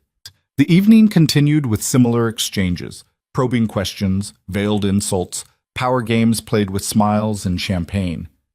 Lena observed everything, noting who seemed too interested in her, who avoided Adrian entirely, who watched them with calculating eyes. Then, near midnight, she noticed something odd. A man in a server's uniform, moving through the crowd but never actually serving anyone. His attention kept returning to Adrian with an intensity that felt wrong. The server at 3 o'clock, she murmured to Adrian during a lull. Dark hair, thin build. He's watching you. Adrian's eyes flicked that direction without moving his head. Good catch. Marcus? Marcus appeared instantly. Adrian gave him a subtle signal, and Marcus moved to intercept the man. Within seconds, the fake server had been escorted out a side door so smoothly most guests never noticed. What was that about? Lena asked. Unclear yet. Could be surveillance. Could be something worse. Adrian's expression remained pleasant for the benefit of onlookers. We're leaving. Natural exit. Say you're tired from your class schedule. They made their goodbyes gracefully, Lena playing exhausted student perfectly. In the SUV, the atmosphere was tense. Talk to me, Adrian said into his phone, speaking to someone at the estate. What did Marcus find?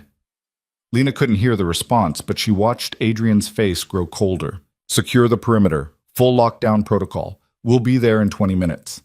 He ended the call and looked at Lena. The man you spotted was carrying a weapon and photographs of you. The words hit like ice water. Me? Why would... Because someone thinks hurting you is a way to hurt me. Adrian's voice was controlled fury. Marcus is questioning him now. We'll have answers soon. Lena's hands were shaking. She'd known intellectually that being associated with Adrian meant danger, but this was different. This was real, immediate, targeted. I'm sorry, Adrian said quietly. I should have anticipated this. Should have provided better security. You did provide security. I spotted him because of the training you insisted on. Lena forced herself to breathe steadily. What happens now? Now we find out who sent him and why. Then we make sure it doesn't happen again. He met her eyes. You're under my protection, Lena. That means something. Anyone who comes after you comes after me. The SUV raced through dark streets toward the estate. Lena stared out the window, watching the city lights blur past, and understood with sudden clarity that her life had irrevocably changed. She wasn't just serving out a contract anymore. She was a piece on Adrian Voss's chessboard, valuable enough that his enemies thought capturing her was worth the risk. The question was whether that made her more protected or more endangered. The question was whether she'd survive long enough to see that empire built. The drive back to the estate was tense. Adrian made 3 phone calls in rapid succession, his voice clipped and controlled, issuing orders Lena couldn't fully parse. Marcus drove with focused intensity, taking routes that seemed deliberately circuitous.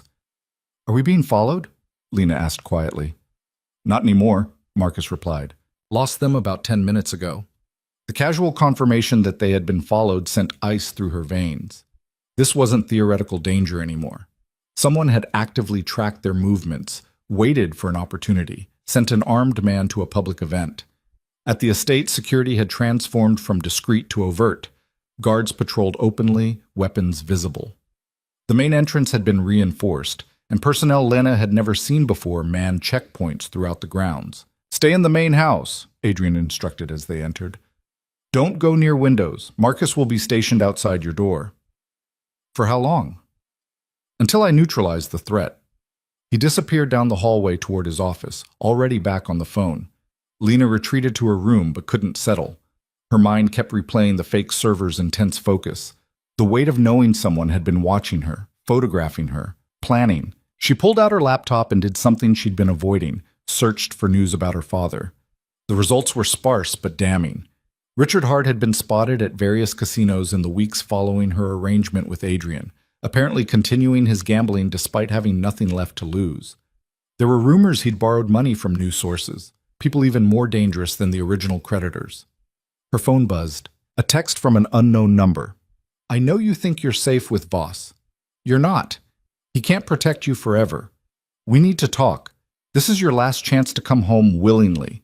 Lena's hands shook as she read it. Her father. Somehow he'd gotten a new number, circumvented the no-contact provisions of the contract. She forwarded the message to Adrian immediately, then to Marcus. Within minutes, both men were at her door. When did this come in? Adrian demanded, his gray eyes cold with fury. Just now. I forwarded it immediately.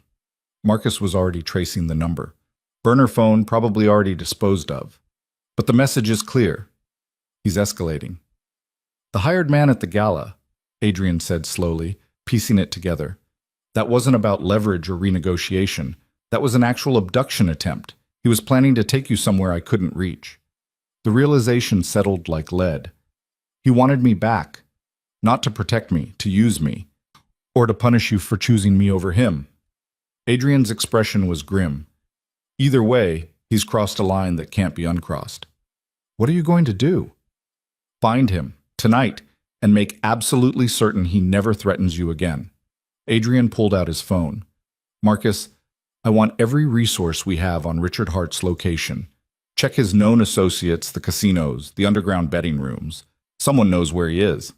On it. Marcus left immediately. Lena and Adrian stood in her doorway, the comfortable partnership of recent months replaced by the stark reality of the danger she'd been living in. I should have seen this coming, Adrian said quietly. Should have anticipated he'd try something desperate. How could you know? He signed the contract, accepted the terms. Because desperate men don't honor contracts. They find angles, exploit weaknesses, make reckless moves. He met her eyes. I got complacent. Assumed the legal framework would be enough. I was wrong. What happens when you find him? Adrian's silence was answer enough. I need to know, Lena pressed. What exactly are you planning to do to my father? I'm planning to eliminate a threat to someone under my protection. The method is less important than the result. Adrian, this isn't a negotiation, Lena. This isn't a teaching moment or a test of your principles. This is me doing what's necessary to keep you safe. His voice softened fractionally. I know he's your father, but he stopped acting like one the moment he signed that contract, and he forfeited any remaining consideration when he hired someone to abduct you. Lena wanted to argue, to find some alternative, some way that didn't end in violence. But the cold logic was inescapable. Her father had proven he wouldn't stop. Legal consequences hadn't deterred him. Distance hadn't protected her. The only permanent solution was the one Adrian was proposing. I can't ask you to do this, she said finally. You're not asking, I'm choosing. Adrian's phone buzzed. He glanced at it, his expression darkening. We have a location. Stay here with the backup security detail. I'll be back before morning. Let me come with you. Absolutely not. He's my father. This is my situation. You should stay here where it's safe and let me handle the dangerous parts. That's what protection means. Adrian's tone brooked no argument. This isn't about your capability, Lena. It's about risk management. I won't put you in a situation where you could be hurt or used as leverage. He left before she could protest further. Lena heard the SUV pull away, carrying Adrian and Marcus and several other security personnel toward whatever confrontation awaited. The hours that followed were endless. Lena tried to read, to work, to do anything other than imagine what was happening. Margaret appeared around midnight with tea and quiet companionship. This isn't your first time waiting for him to come back from something dangerous, is it? Lena asked. No, though usually it's business conflicts, not personal protection situations. Margaret set down the tea service. He'll be careful. Adrian doesn't take unnecessary risks. What if my father hurts him? What if this goes wrong? Then Adrian has backup and contingency plans and more experience with violence than your father ever dreamed of. Margaret's voice was gentle but firm. Your father is a gambler and a coward. Adrian is a strategist who's survived worse than Richard Hart could imagine. The reassurance helped marginally. Lena drank her tea and tried not to watch the clock. At 4:37 a.m., she heard vehicles returning, rushed to the window despite instructions to stay away from them, needing to see. Adrian climbed out of the SUV, looking tired but unharmed. No blood, no visible injuries. He spoke briefly with Marcus, then headed toward the house. Lena met him in the entrance hall. Is it done? It's done. Adrian's expression was unreadable. Your father won't be a threat anymore. Is he? She couldn't quite form the question. Alive. For now. I gave him a choice. Adrian moved into his office, gesturing for her to follow. Once the door was closed, he continued. I found him in a flophouse downtown, exactly where my sources said he'd be. Confronted him about the abduction attempt, the threatening messages, all of it. What did he say? That you were his daughter and he had a right to protect you from people like me. That the contract was signed under duress and wasn't valid. That he'd do whatever it took to get you back. Adrian poured himself a drink. Whiskey, neat. He actually believed it. Convinced himself he was the hero in this story. Lena sank into a chair. What choice did you give him? Leave the city. Tonight. Get on a bus to anywhere at least 500 miles away and never come back. Never contact you. Never speak your name. Never even think about returning. Adrian took a long drink. Or I turn him over to the people he currently owes money to. About $300,000 to some very unpleasant individuals who don't accept payment plans. He chose to leave. He chose to live. Barely. But yes, he's on a bus to Phoenix as we speak, with enough money to survive for a month if he's careful. Adrian set down his glass. I also made it very clear what would happen if he ever came back. In detail. He understood. Lena tried to feel something. Grief, relief, anger. Found only exhaustion. So that's it? He's just gone? He's gone. The threat is neutralized. You're safe. Adrian studied her face. I know this isn't the resolution you might have wanted. What I wanted was a father who actually loved me, who would have protected me instead of using me. But that person never existed. Lena stood, suddenly needing to move. You did what was necessary. I understand that. Do you? Because if you need time to process, I need to sleep. And then I need to get back to my normal schedule. Classes start again Monday, and I have reading to catch up on. Adrian nodded slowly. All right, but Lena, if you need to talk about this, I'm available. I know, thank you. She moved toward the door, then paused. Adrian, did he ask about me? Not as a commodity or leverage, but actually ask how I was doing? The hesitation before Adrian answered told her everything. No, he asked what I was paying you, whether you were being compensated fairly for your services. He still sees you as a transaction. Lena absorbed that final confirmation. Then I'm glad he's gone. I hope Phoenix is everything he deserves. She left Adrian's office and returned to her room as dawn was breaking, crawled into bed and finally let herself cry. Not for her father, but for the relationship she'd never really had. For the little girl who'd tried so hard to earn love that was never going to be freely given. When the tears stopped, she felt hollowed out but clean, like a wound that had been festering for years had finally been lanced and could start healing properly. The next weeks brought a return to routine that felt almost aggressively normal.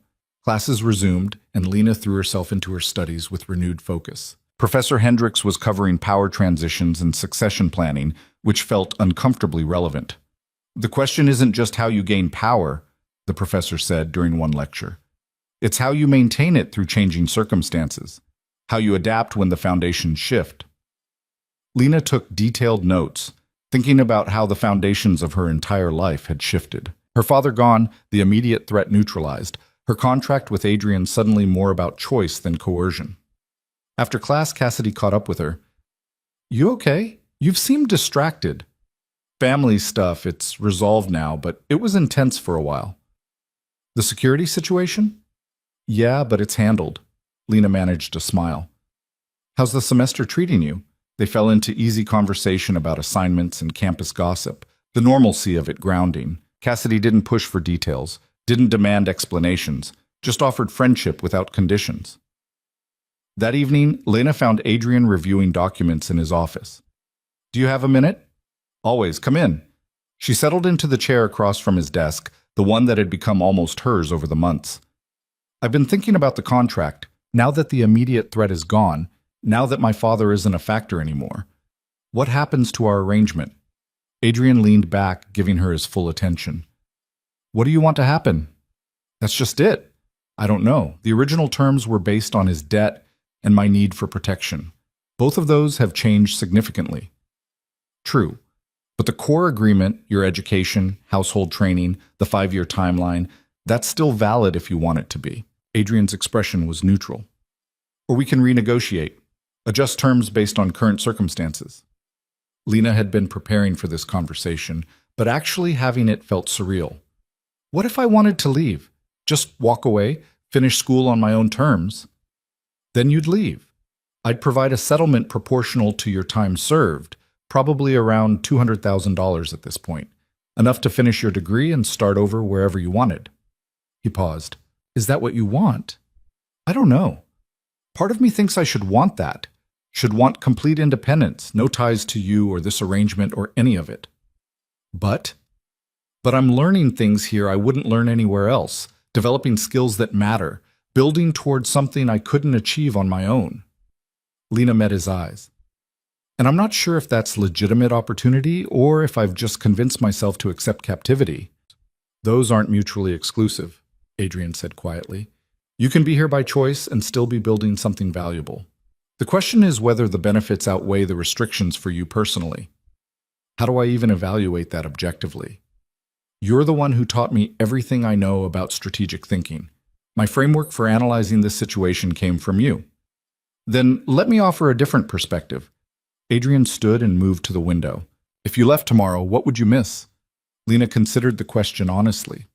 The structure, the challenge of meeting your standards, Margaret's mentorship, David's finance lessons, Marcus's security training. She paused. The sense that I'm becoming someone exceptional rather than just surviving. And what would you gain? Freedom from oversight. No more 9 a.m. check-ins or household duties or required dinner appearances. The ability to make choices without considering how they affect your operations or reputation. Sounds like you've already done the analysis. Intellectually, yes, but emotionally I'm still conflicted. Lena stood and joined him at the window. You've invested a lot in me. Time, money, training.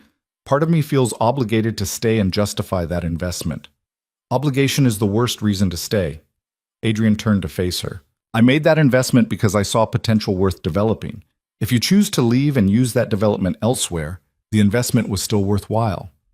I'm not interested in keeping people through guilt or manufactured debt. Then what would make you want me to stay? If you genuinely believed this environment was helping you become who you want to be, if the restrictions felt like structure rather than imprisonment, if you saw the next few years here as opportunity rather than obligation. His gray eyes were serious. I can't make that determination for you, Lena.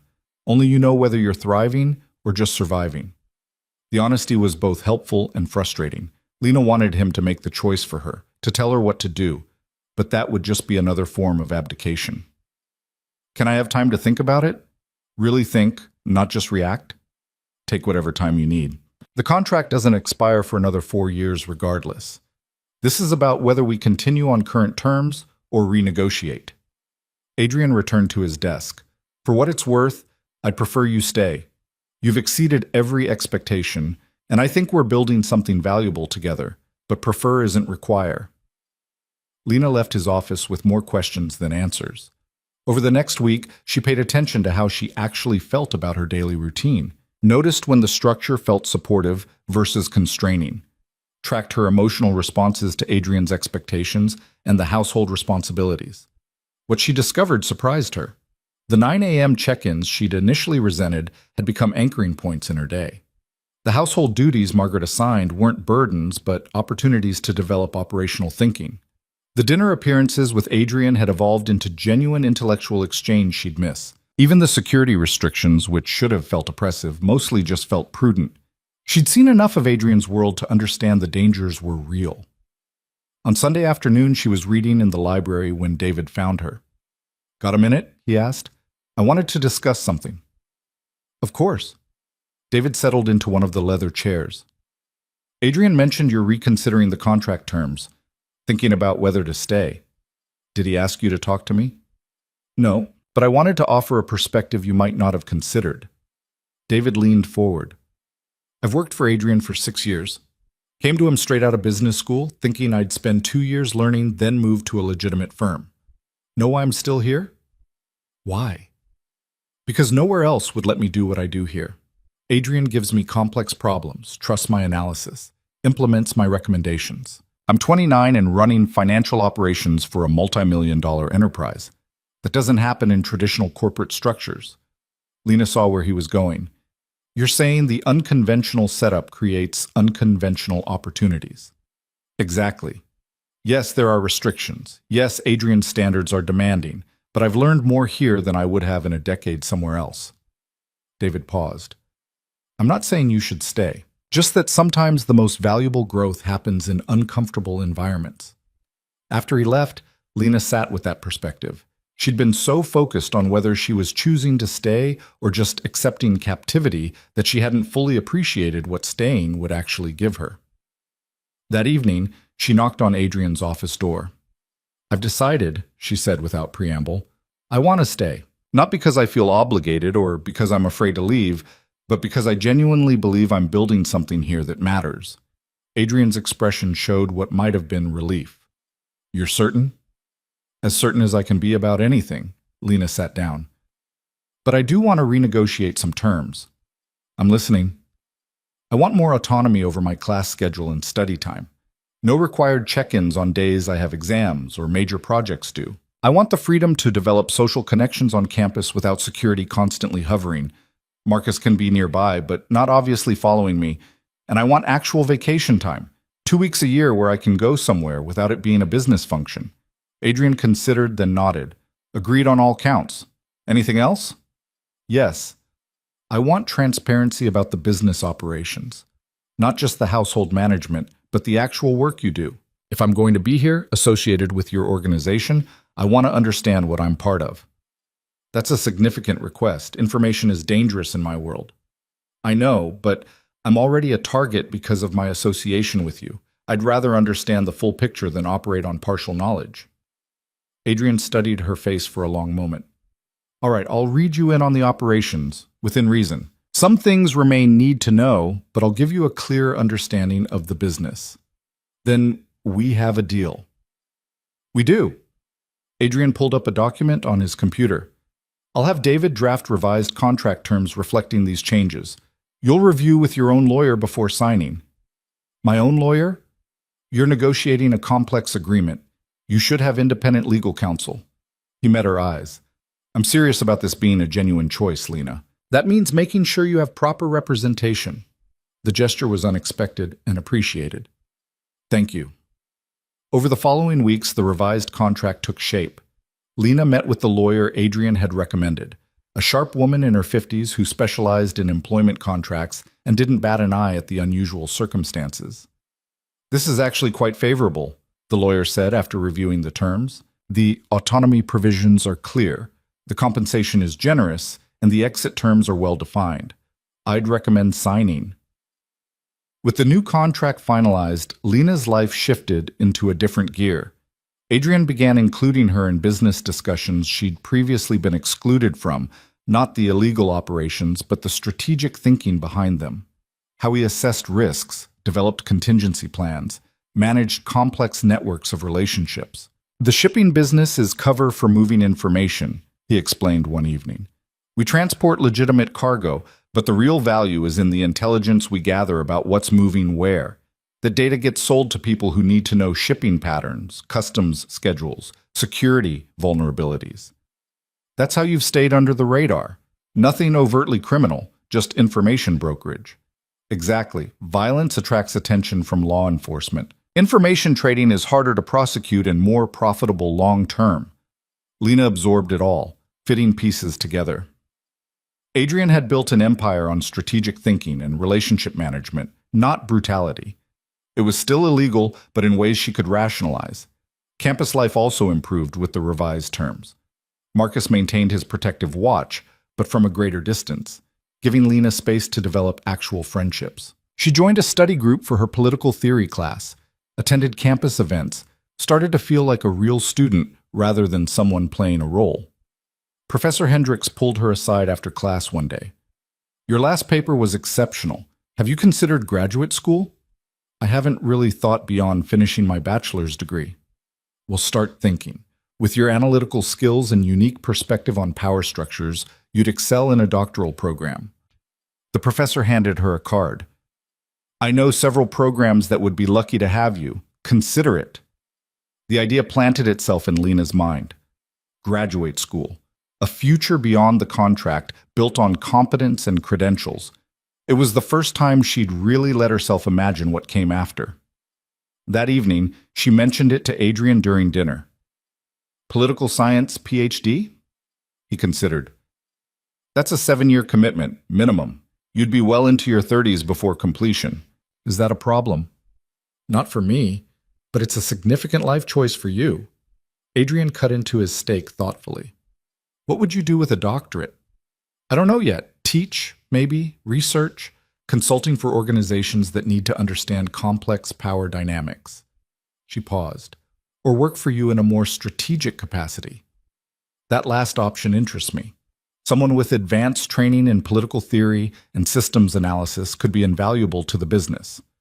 Adrian met her eyes. But I'd want you to make that choice based on genuine interest, not obligation to justify my investment. What if it's both? I'm genuinely interested, and I also see how it could benefit our working relationship. Then we'd structure it properly.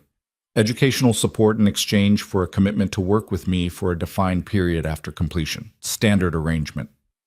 Lena felt something shift. This wasn't the contract her father had forced her into. This was an actual career discussion, planning for a future she was actively building. Let me finish my bachelor's first, then we'll talk seriously about next steps. Agreed. The semester progressed. Lena's grades were excellent, her household management responsibilities were expanding as Margaret gradually transitioned toward retirement, and her understanding of Adrian's business operations deepened. She also started to understand the real cost of being associated with him. Some of her classmates avoided her once they figured out who she worked for. A professor made a pointed comment about questionable associations during a discussion of corruption. At a campus event, someone muttered, "Crime boss's pet," just loud enough for her to hear. Lena learned to ignore it, to build a shell against judgment from people who didn't understand her circumstances. But it stung nonetheless.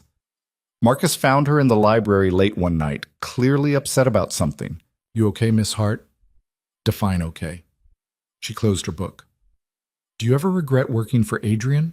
Regret the associations, the judgment, all of it?" Marcus settled into a chair across from her. "Every job has costs.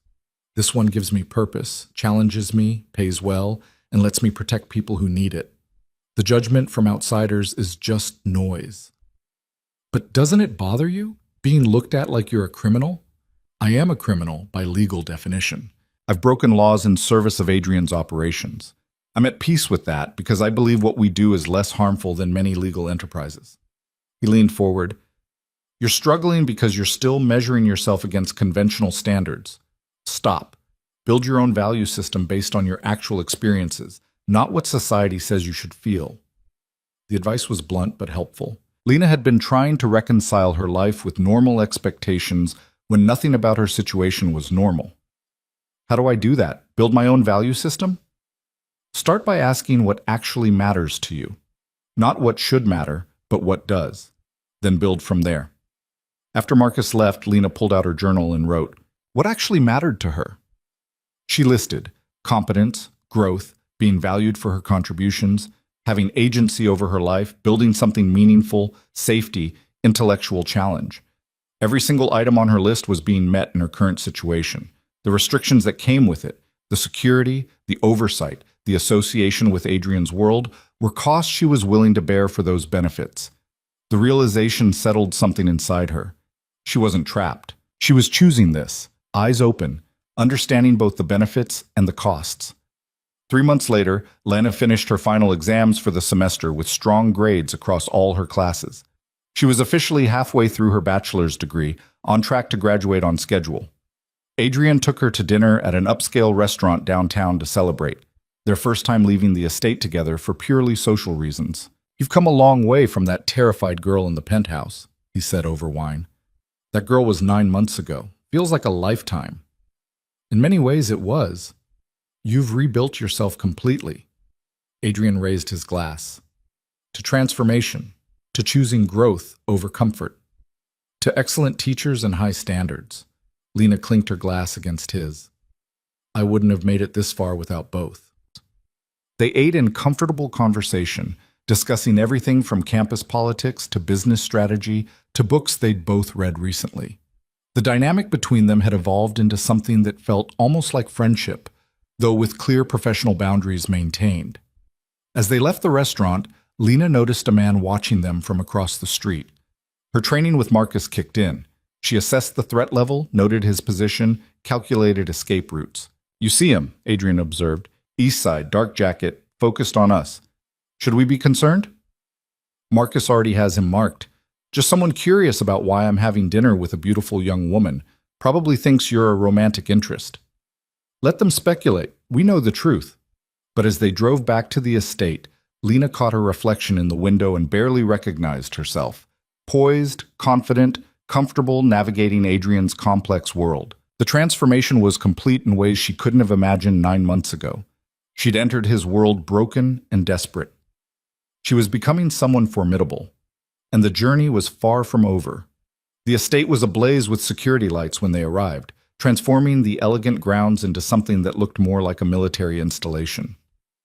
Armed guards patrolled the perimeter, and every entrance was manned by personnel Lena had never seen before. Marcus met them at the door, his expression grim. "He's in the basement, won't talk yet, but we found something interesting." Adrian's jaw tightened. "Show me." "Wait." Lena grabbed his arm without thinking. "What are you going to do to him?" Adrian looked at her hand on his sleeve, then at her face. "Get answers. By whatever means necessary." "That's not an answer." "It's the only answer you're getting tonight." He gently removed her hand. "Go to your room. Lock the door. Don't come out until I send for you." "Adrian, this isn't negotiable, Lena. You're safe here, but I need to handle this without worrying about you." His eyes softened fractionally. "Please, trust me on this." She wanted to argue, to demand transparency, to insist on knowing everything, but the steel in his voice told her this was a line she couldn't cross. "Not tonight." "Fine, but I want answers tomorrow." "You'll have them." Lena went to her room, but sleep was impossible. She paced the floor, adrenaline still coursing through her system, jumping at every sound. Someone had targeted her, had photographs of her, had come to that gala with a weapon and intentions she didn't want to imagine. Around 3 a.m., her phone buzzed. A text from Adrian. "We have answers. Sleep if you can. We'll talk in the morning." She didn't sleep, just lay in the dark, staring at the ceiling, replaying the evening. The fake server's intense focus on Adrian. The weight of the photographs in his pocket. The cold calculation required to plan an attack at a public event. When dawn finally broke, Lena gave up pretending and showered. Dressed in jeans and a sweater, armor of normalcy, made her way downstairs to find Margaret already in the kitchen, though her usual warmth was strained. "Coffee?" Margaret offered. "Please." Lena accepted the mug gratefully. "Is he in his office, waiting for you?" Margaret's hand briefly touched Lena's shoulder. "It's going to be all right, dear. Mr. Voss doesn't let threats go unanswered." That's what worried her. Adrian's office door was open. He sat behind his desk, looking like he hadn't slept at all, his shirt wrinkled and tie abandoned. When Lena entered, he gestured to the chair across from him. "Close the door." She obeyed and sat, forcing herself to meet his eyes. "Tell me everything." "The man at the gala was hired by your father." The words hung in the air like suspended glass, waiting to shatter. Lena's mind went blank, then filled with static. "What?" "Richard Hart hired someone to abduct you from the gala. The plan was to take you somewhere he could access, use you as leverage to renegotiate the terms of his debt transfer." Adrian's voice was flat, factual, devastating. "He's been planning this for weeks. The photographs were surveillance, your routes, your schedule, locations where you're vulnerable." Lena couldn't breathe. Her father, the man who'd already sold her once, had tried to kidnap her back. "How, sir?" Her voice cracked. "How do you know it was him?" "The man we caught had text messages, payment records, detailed instructions, all traceable back to your father." Adrian pulled up his tablet and turned it toward her. "I can show you the evidence if you need to see it." "No." She didn't want to see her father's words planning her abduction. Didn't want that confirmation of just how little she meant to him. "What did you do to the man you caught?" "Questioned him, thoroughly, then turned him over to people who'll ensure he never works in this city again." Adrian's eyes were hard. "He's not your concern. Your father is." "What are you going to do to him?" "That depends on you." Lena stared at him. "On me?" "This is your situation, your father, your trauma." Adrian stood and moved to the window, hands in his pockets. "I can handle this several ways. I can make him disappear, quietly, permanently, no trace. I can destroy him financially and socially, leave him alive but broken. Or I can let the legal system handle it, provide evidence to authorities that he hired someone to commit a felony." "You're asking me to choose?" "I'm giving you agency in a situation where you've had none." He turned to face her. "You've spent your entire life as his victim. First as a daughter, he neglected and controlled. Then as a commodity, he traded away. Now as a target for his desperate schemes. This ends here, Lena, but how it ends is your decision." The power of that choice felt crushing. Lena's hands trembled in her lap. Part of her wanted him gone, vanished, erased, unable to hurt her ever again. Another part, the part that remembered being 6 years old and held when she'd had nightmares, recoiled from that finality. I need time to think. You have until tomorrow morning. After that, I make the call based on what's best for your security. Adrian returned to his desk. There's something else you need to know. How could there possibly be more? Your father didn't just target you. He's been spreading information about our arrangement, telling people you're being held against your will, that I'm keeping you prisoner. He's building a narrative that positions him as the concerned father trying to rescue his daughter. Rage, hot and pure, flooded through her. That's insane. He's the one who sold me. I know, but he's gambling that public perception matters more than truth. If he can paint himself as the victim and me as the villain, he thinks it creates leverage. Adrian's expression was calculating, which is why the legal route might be most effective. Let him tell his story in court, under oath, where his lies become perjury and the contract becomes evidence. Lena stood, needing to move, to think. He tried to have me kidnapped. He's lying to anyone who'll listen. And you're giving me the choice of what happens to him?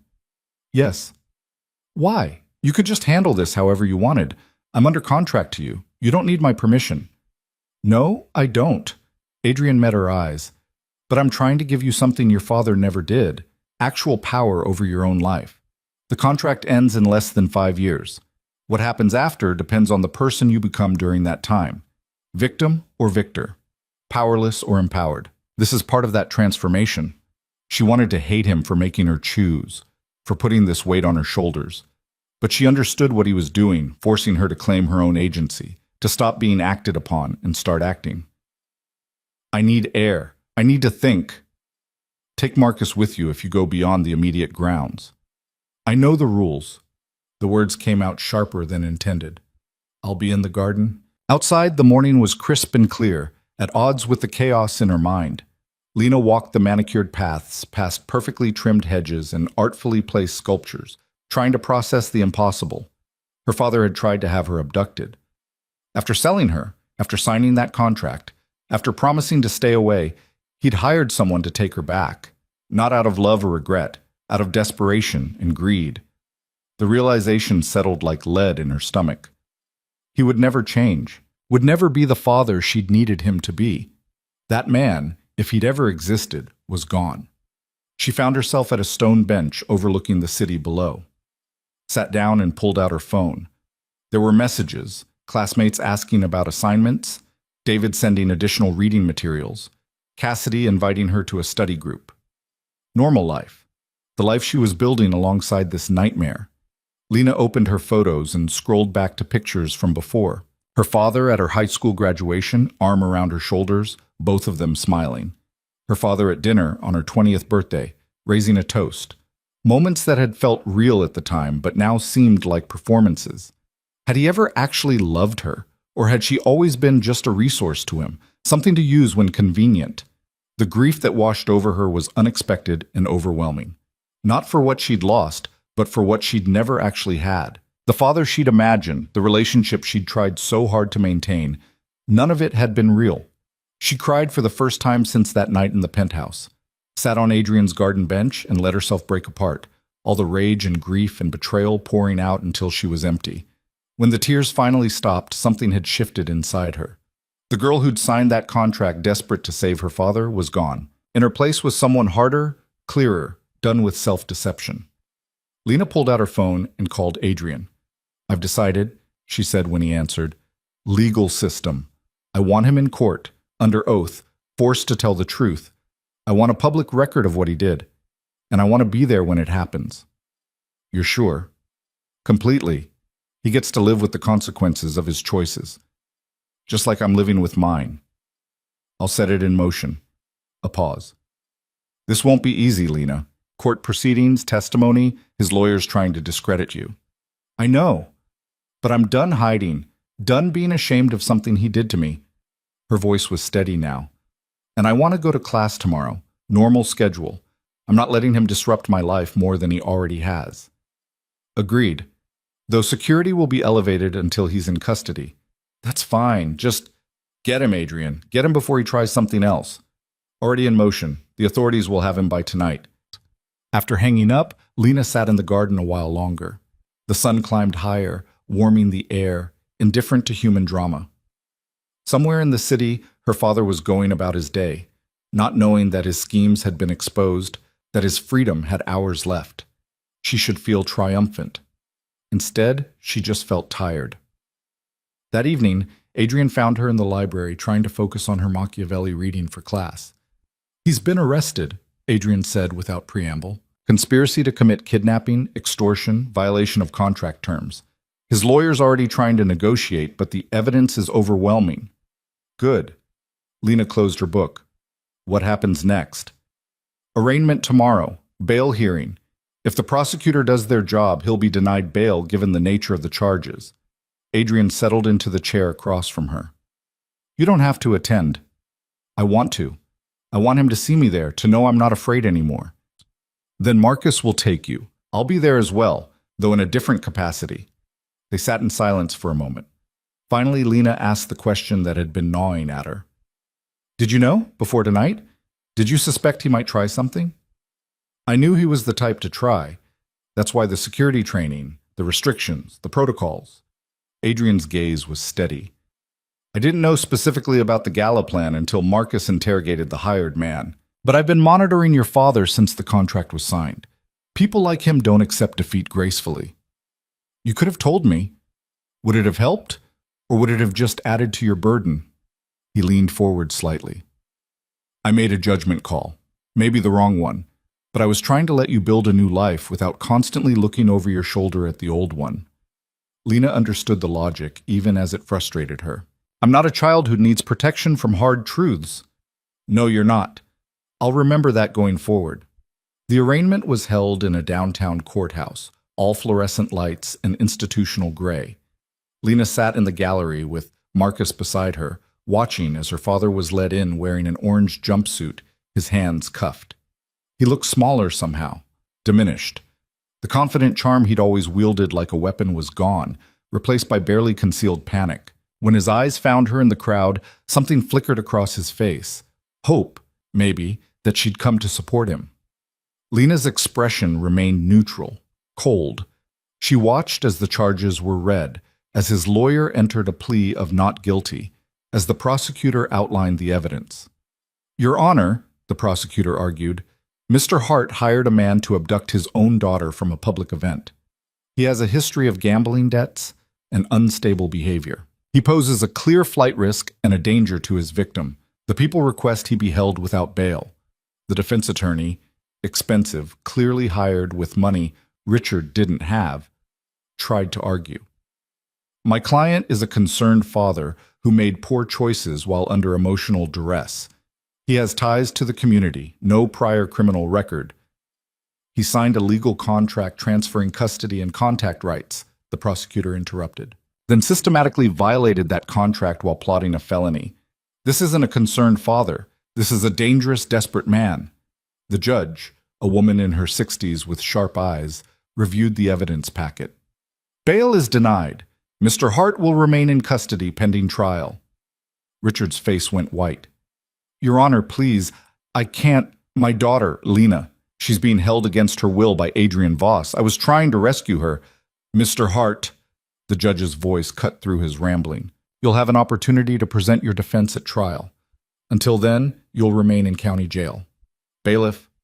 As they led him away, Richard tried to catch Lena's eye, tried to communicate something. Plea, accusation, manipulation. She looked right through him. He was a stranger wearing her father's face, someone who'd had 1,000 chances to be better and had chosen this instead. Outside the courthouse, reporters had gathered. Lena kept her head down, letting Marcus guide her through the crowd to the waiting SUV. Questions were shouted about her relationship with Adrian, about the charges, about whether she'd been held against her will. She answered none of them. In the vehicle, reaction finally set in. Her hands shook, her breathing came too fast. "You did good in there," Marcus said quietly. "Staying strong, not giving him anything." "I didn't feel strong. I felt numb." "Numb is better than broken. You'll process it later when it's safe." Back at the estate, Adrian was waiting. "How bad was it?" "Manageable." He tried to play the concerned father card. The judge wasn't buying it. Lena sank into a chair in his office. When's the trial? Probably 3 to 4 months. His lawyer will try to delay, but the prosecutor seems motivated. Adrian poured her water from the bar. You don't have to attend the trial. I can make sure you're updated without putting you through that. I'll decide when it gets closer. Lena accepted the water, but didn't drink. Can I ask you something? Always. Why did you really take on my father's debt? The truth, not the strategic explanation you gave me before. Adrian was quiet for a long moment, considering. Because I saw myself in you. Different circumstances, but the same fundamental situation. Someone with potential being destroyed by the person who should have protected them. He met her eyes. My foster father used to beat me for being smart. Said I was too clever for my own good, that I needed to learn my place. Sound familiar? My father never hit me. There are different ways to break people. Richard Hart destroyed you through neglect, manipulation, and ultimately betrayal. The method doesn't matter. The result is the same. Adrian's expression was unreadable. I took the debt because I thought I could give you something better, a chance to rebuild into someone your father's choices couldn't touch. And what do you get out of that, really? The satisfaction of proving that transformation is possible, that circumstances don't determine outcomes. He paused. And yes, eventually, a highly competent person running my household operations. I'm not selfless, Lena, but our interests align. It was the most honest he'd ever been with her. Lena found herself believing him in a way she hadn't quite allowed herself before. Thank you, she said quietly, for giving me the choice about how to handle him, for the training that let me spot the threat, for all of it, even the parts I resented. You're welcome. Now go rest. Tomorrow you have class, and Professor Hendricks doesn't accept my father's arraignment as an excuse for incomplete reading. Lena surprised herself by laughing. The sound felt foreign, but good. The next weeks blurred together. Classes, household training, security protocols, court updates. Her father's lawyer tried to get the charges reduced, but the evidence was damning. Text messages, payment records, the testimony of the man he'd hired. All of it pointed to premeditated conspiracy. On campus, Lena threw herself into her studies with renewed focus. Professor Hendricks' class had moved to exploring resistance movements and power challenges, which felt uncomfortably relevant. Miss Hart, the professor called on her during a discussion of civil disobedience. You've been quiet today. Thoughts on whether violent resistance is ever justified against oppressive power structures? Lena stood, her mind churning. I think violence is what people resort to when all legitimate channels have failed, but it's also what those in power use to delegitimize resistance. They point to the violence and ignore the oppression that caused it. You're describing a cycle. How does it break? When one side chooses a different path, either the oppressed find nonviolent methods that work, or those in power choose to reform before violence becomes inevitable. She paused, thinking of Adrian's philosophy. Or when power itself is restructured so it's based on consent and mutual benefit rather than coercion. Interesting. You're suggesting the answer is systemic change, not just resistance tactics. I'm suggesting that sustainable power requires buy-in from those being governed. Force is expensive and unstable. Systems that benefit participants last longer than systems that exploit them. Professor Hendricks smiled. Well articulated. Sit. After class, Cassidy caught up with her. That was intense. You okay? You seem different lately. Just processing some family stuff, Lena said carefully. It's been complicated. The security guy situation? Yeah, among other things. Cassidy studied her face. Look, I don't know what's going on with you, and you don't have to tell me. But if you need someone to just, be normal with for a few hours, I'm around. No questions asked.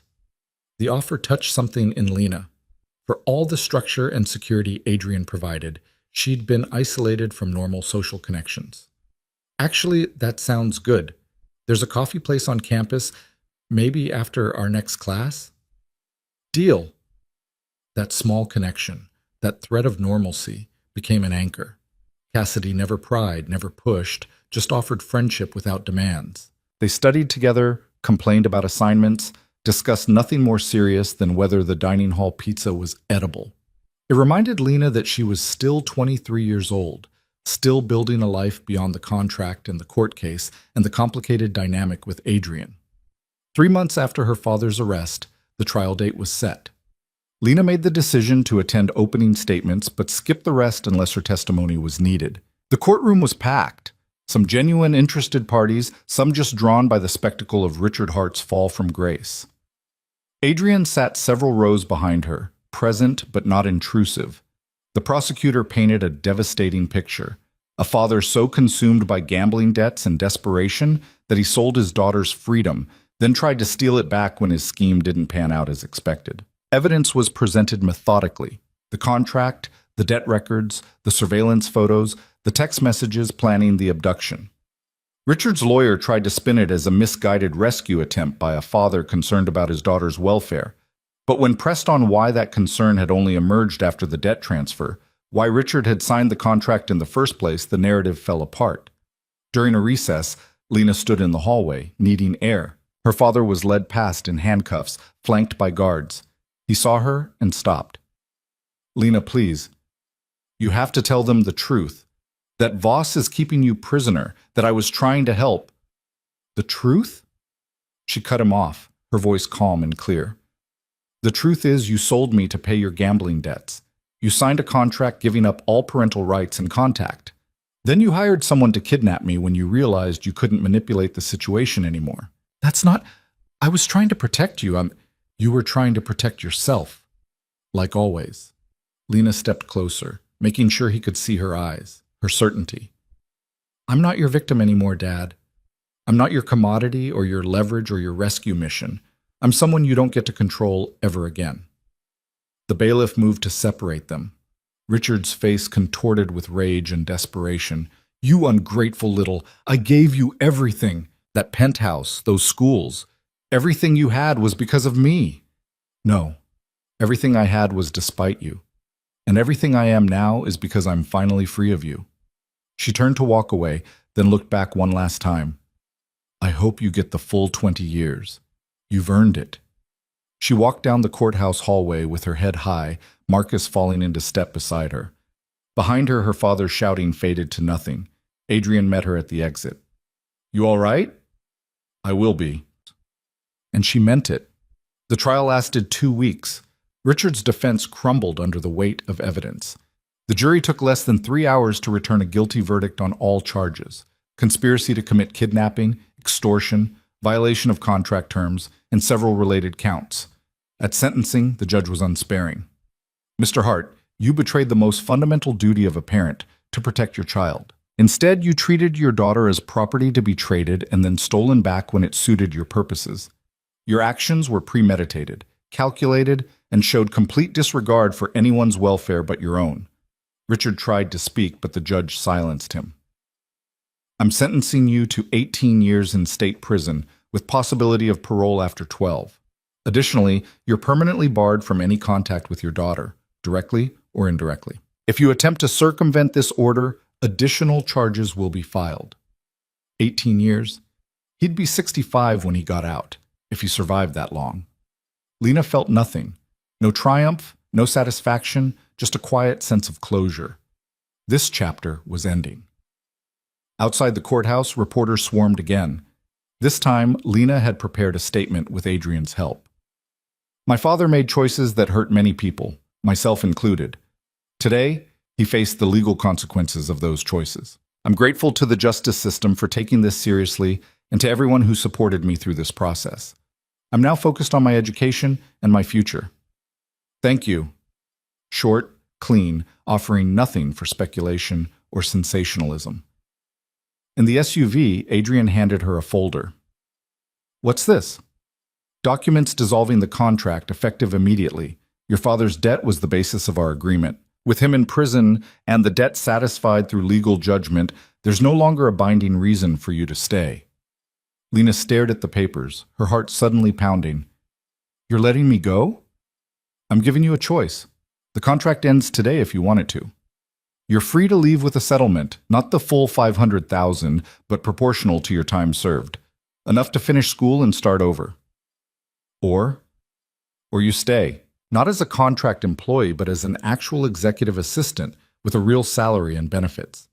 You complete your degree while managing household operations, and when Margaret retires next year, you take over her position full-time." Adrian's gray eyes were serious. No coercion, no obligation, an actual job offer that you're free to refuse. Lena's hands trembled as she held the dissolution papers. Freedom. Real freedom. Not this conditional kind she'd been building toward, but immediate release from all obligations. She could walk away. Go back to a normal life, finish school without the weight of Adrian's world on her shoulders. But what would she be walking away to? An apartment she'd have to find. Finances she'd have to manage alone. None of the structure and security and growth she'd experienced here. More than that, she'd be walking away from the person she'd become under Adrian's demanding standards. The competent, confident woman who could navigate dangerous social situations and manage complex operations and defend herself if needed. I need to think about it, she said finally. Take all the time you need.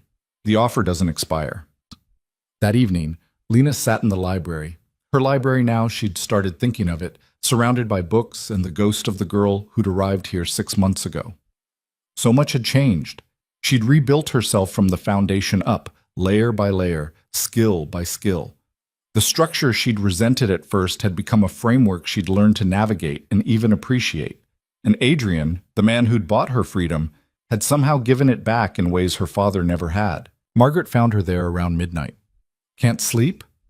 Can't decide. Lena showed her the dissolution papers. He's giving me a choice. Margaret sat down, reading through the documents carefully. And what does your gut tell you? That I'm not ready to leave yet. That I have more to learn here, more to become. Lena paused. But I'm scared that if I stay, it's because I've developed some kind of dependency, Stockholm syndrome or whatever. Do you feel trapped? No. That's what's confusing. I feel challenged, pushed, like there's a version of myself I can only become by staying. Then that's not Stockholm syndrome. That's recognizing opportunity. Margaret's smile was warm. Adrian rebuilt himself from nothing. He sees that same potential in you. If you stay, it'll be because you choose growth over comfort. That's strength, not weakness. What if I'm wrong? What if I'm just making excuses to stay in a situation I understand instead of facing the unknown? What if you're right? What if walking away is just fear of success dressed up as independence? Margaret patted her hand. Either choice is valid, dear, but make sure you're choosing what you want, not what you think you should want. After Margaret left, Lena pulled out her journal, the one her mother had given her, flipped through entries from 6 months ago, full of fear and rage and desperate survival, compared them to recent entries about classroom debates and household management challenges and the satisfaction of mastering new skills. She wasn't the same person anymore. The question was whether that transformation was liberation or compromise. At dawn, Lena found Adrian in his office, already working despite the early hour. I've decided, she said from the doorway. He looked up, his expression neutral, but his attention complete. And? I'm staying. Not because of the contract, but because I'm not finished yet. She stepped into the office. I want to complete my degree. I want to take over Margaret's position. I want to keep learning everything you're willing to teach me. You're sure? You understand this means staying in my world with all its complications and dangers? I understand better than I did 6 months ago, and I choose it anyway. Lena met his eyes. But I have conditions. Adrian's eyebrow raised. Conditions? The salary you offered, I want it to be competitive with what an executive assistant with my skills would make anywhere else. I want clear advancement opportunities outlined in writing, and I want the freedom to walk away if circumstances change, with reasonable notice. A slow smile crossed Adrian's face, the first genuine one she'd seen from him. You've learned to negotiate. Well done. You taught me that everything is negotiation, benefits and costs clearly outlined. So I did. He pulled up a document on his computer. Here's what I'm offering. Review it, suggest changes, and we'll finalize tomorrow. Lena scanned the offer. The salary was generous, more than she'd expected. Benefits included continued security, housing, education support, and a clear path to household director when Margaret retired. This is fair, she said, surprised. I told you, I'm not interested in exploitation. I want competent people who choose to work with me because it benefits them. Adrian leaned back in his chair. You've exceeded every expectation I had, Lena. This is me investing in that continued growth. Then I accept. pending minor adjustments to the vacation policy. Negotiate tomorrow. Right now, you should sleep. You've been up all night. Lena realized he was right. Exhaustion was setting in now that the decision was made. Thank you, Adrian, for everything, even the parts I hated at the time. You're welcome. Now go. Margaret's making breakfast at 7, and she'll be disappointed if you miss it. Over the next 18 months, Lena's life found a rhythm that felt almost normal. She completed her degree with honors, her thesis on power structures in modern criminal organizations, earning high praise from Professor Hendricks. You wrote this with unusual insight, the professor noted during their final meeting, almost like first-hand experience. Lena had smiled vaguely and changed the subject. She took over Margaret's position seamlessly when the older woman retired, managing the estate's operations with the competence and efficiency Adrian expected. The household staff respected her authority, and Adrian's business associates treated her with the careful courtesy afforded to someone in his inner circle. Her security training continued, now more advanced. Marcus taught her tactical thinking and threat assessment at levels that went beyond basic self-defense. "You're good at this," he said, after a particularly complex scenario. Natural strategic thinking. I had a good teacher. Several, actually. The dinner parties and galas became routine. Lena navigated them with practiced ease, no longer intimidated by rooms full of dangerous people. She'd learned their language, understood their games, knew how to project exactly the right combination of intelligence and discretion. Her relationship with Adrian evolved into something that defied simple categorization. Not friendship exactly, though they shared meals and conversations several times a week. Not romance. That boundary remained firm and uncrossed. Something more like partnership, built on mutual respect and aligned interests. "You're different now," David commented one afternoon during a business strategy session. "When you first got here, you were all defensive walls and barely controlled fear. Now you're formidable. Is that good?" "It's impressive. And a little terrifying, if I'm honest." Lena took that as a compliment. On the 2-year anniversary of signing the original contract, Adrian invited her to dinner, not in the formal dining room, but on the terrace overlooking the city. "I thought we should mark the occasion," he said, pouring wine. 2 years since the night your father sold you to pay his debts. 2 years since I signed away 5 years of my freedom." Lena accepted the glass. "And 1 year since I chose to stay on my own terms." "How does it feel?" She considered the question, looking out over the glittering city below. "Like I'm exactly where I'm supposed to be." Which is strange, because a year ago I would have said that meant I'd been brainwashed or broken. And now?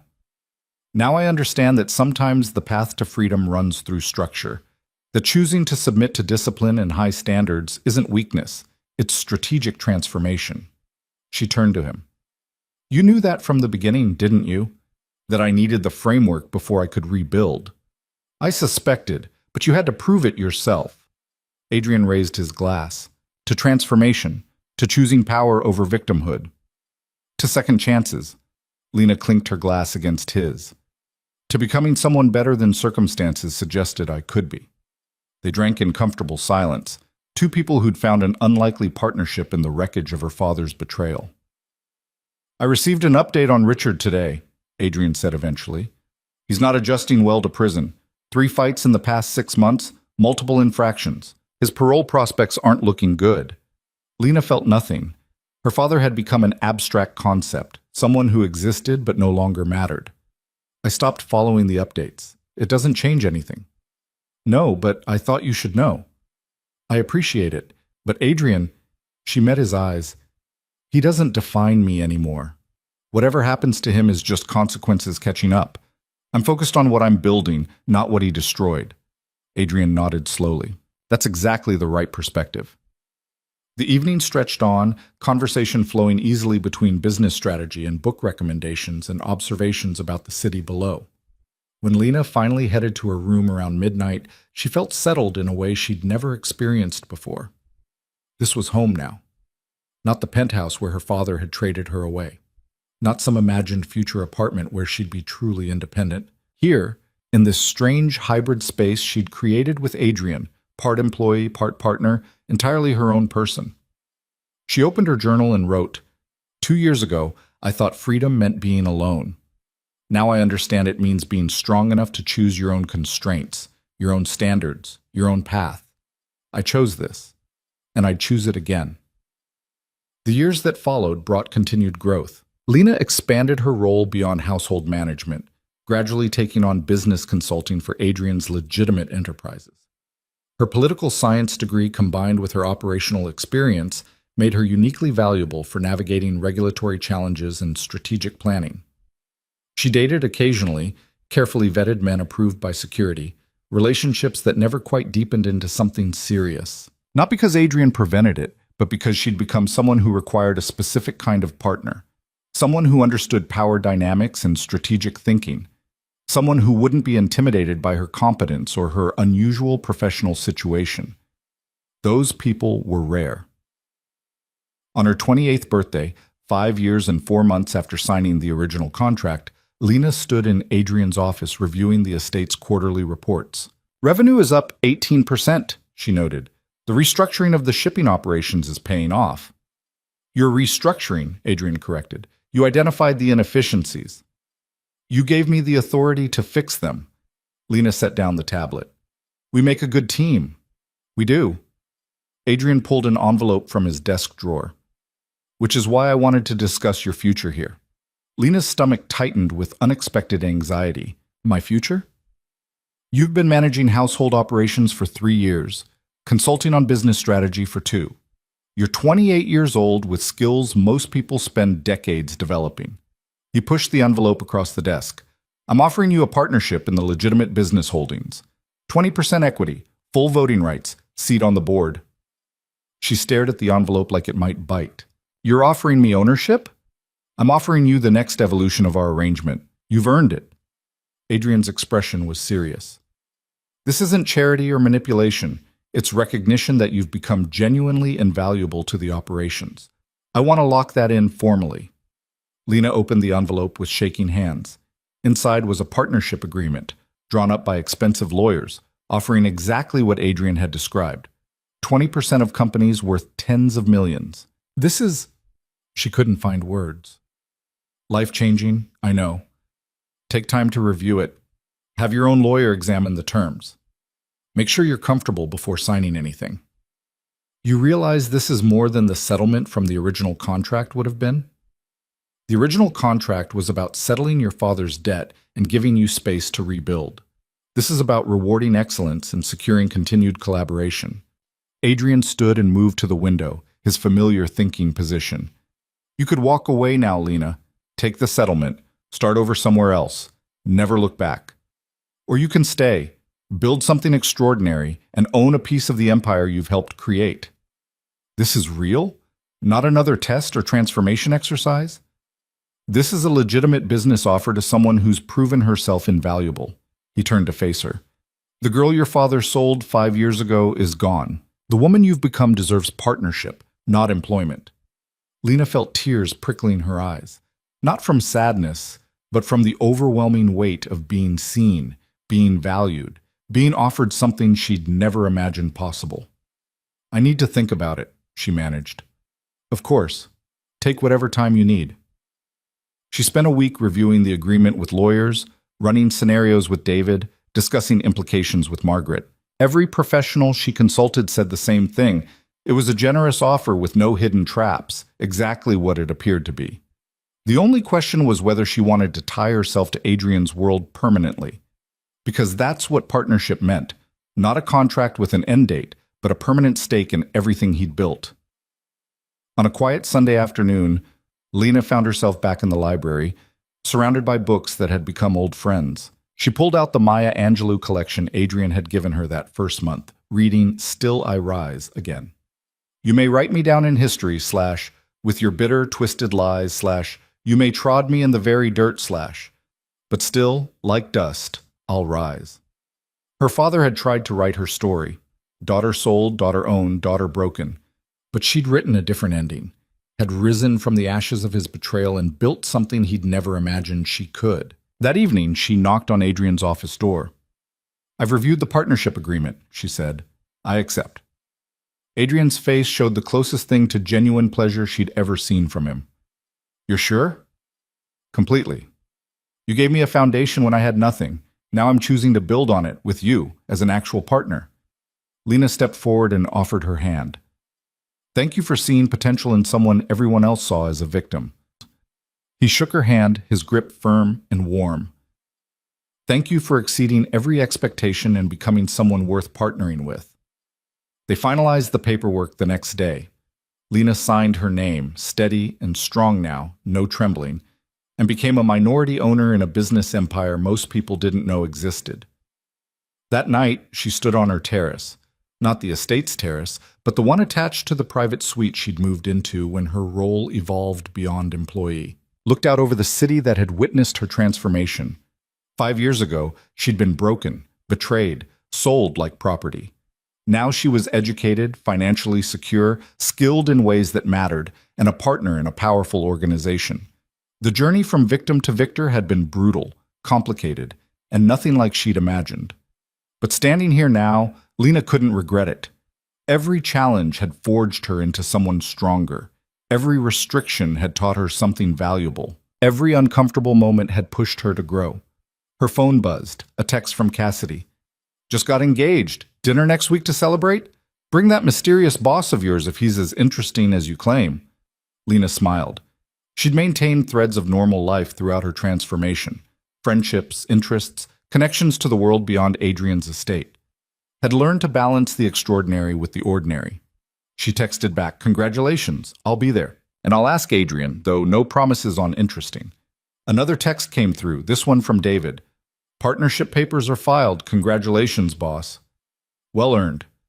Boss. The word felt strange and right simultaneously. A knock at her door interrupted her thoughts.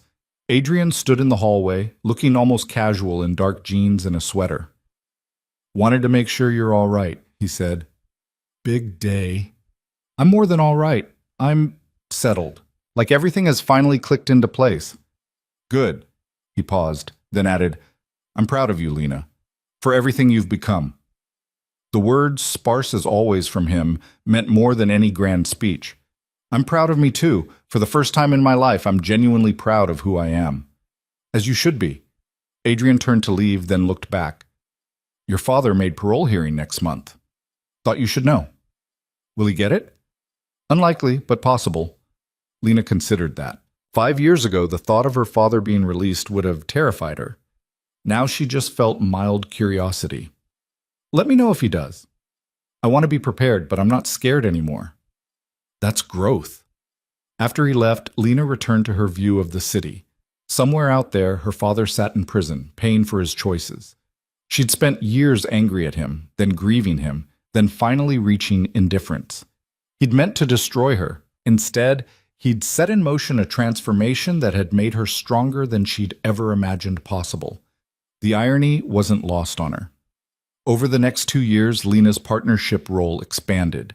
She took on more strategic projects, traveled occasionally for business meetings, built a reputation in certain circles as someone who got things done with efficiency and discretion.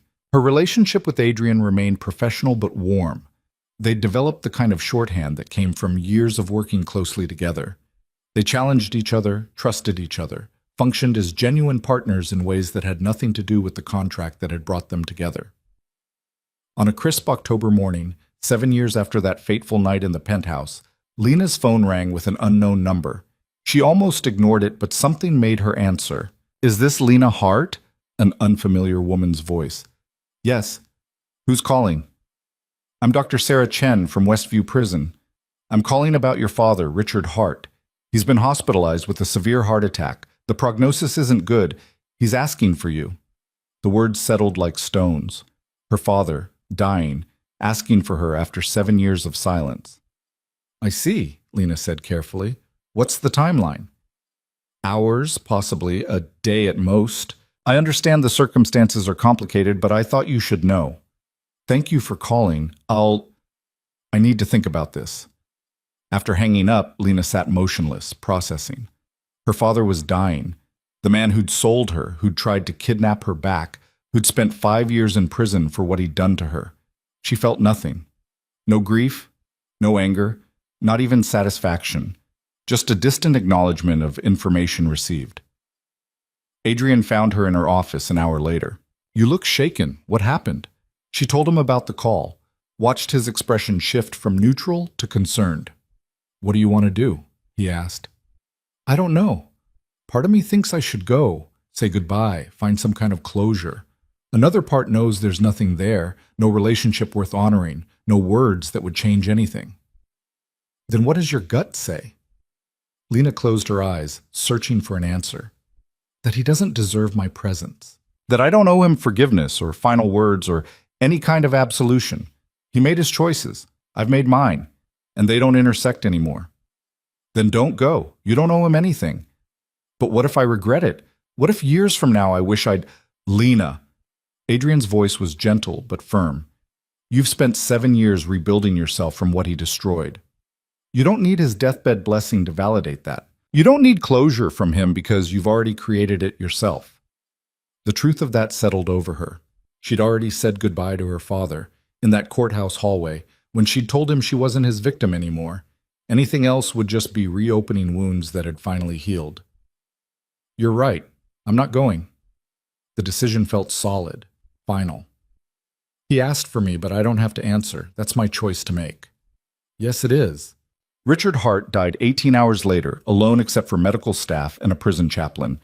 Lena received the notification via official channels and felt only a distant sadness for the father who might have existed in some other life.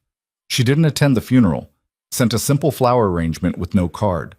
Let him be buried with whatever regrets and recriminations he'd carried to the grave. Instead, she spent that day doing what she'd done every day for the past 7 years, working, building, becoming someone her mother would have been proud of. On what would have been her 30th birthday, Lena organized a charity fundraiser for young women escaping abusive family situations. She'd been planning it for months, using her position and resources to create something meaningful. The event raised over $2 million. Lena stood at the podium, looking out over a ballroom full of powerful people who'd come because she'd asked them to, and felt purpose settle into her bones. 7 years ago, she said during her speech, I was in an impossible situation. Someone gave me a chance to rebuild when most people would have written me off. Tonight, we're creating those same chances for others who deserve better than their circumstances suggest. The room erupted in applause. Beside her, Adrian nodded approval. Later, as guests mingled and celebrated, Margaret, now retired but present for the occasion, found Lena near the bar. Your mother would be so proud, she said quietly. Look at everything you've built from the ruins he left you. Thank you for everything you taught me all those years ago. You taught yourself, dear. I just provided the framework. As the evening wound down, Lena found herself on the hotel terrace with Adrian, both of them needing a break from the crowd. Good event, he said. You did well. We did well. This wouldn't have happened without your support and resources. Your vision, my resources, that's partnership. Adrian looked out over the city. You know what I realized tonight? What? That I made the right call 7 years ago, taking on your father's debt, bringing you into my world. It could have gone badly. Instead, it created something valuable for both of us. Lena smiled. Are you saying you're glad you bought me? I'm saying I'm glad you chose to stay and become a partner rather than just serving out a contract. He turned to face her. You've exceeded every expectation, Lena. Built something remarkable from circumstances that would have broken most people. I had help, good teachers, high standards to meet, structure when I needed it most. You had raw material that was worth developing. The rest was just providing the right environment for transformation. They stood in comfortable silence, two people who'd built an unusual but genuine partnership from the wreckage of one man's betrayal. I'm happy, Lena said suddenly. I don't think I've ever been able to say that before and mean it, but I am. This life, this work, this person I've become, I'm genuinely happy. Good. You've earned it.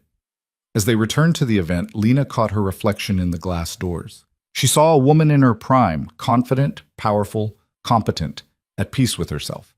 Saw someone who'd been traded like property and had transformed that violation into strength. The girl her father had sold was gone. In her place stood a woman who owned her worth, her voice, her future completely. And that, Lena thought as she stepped back into the ballroom, was the best revenge she could have asked for. Not his suffering, not his death, but her absolute, undeniable triumph. She'd risen from his ashes and built an empire of her own.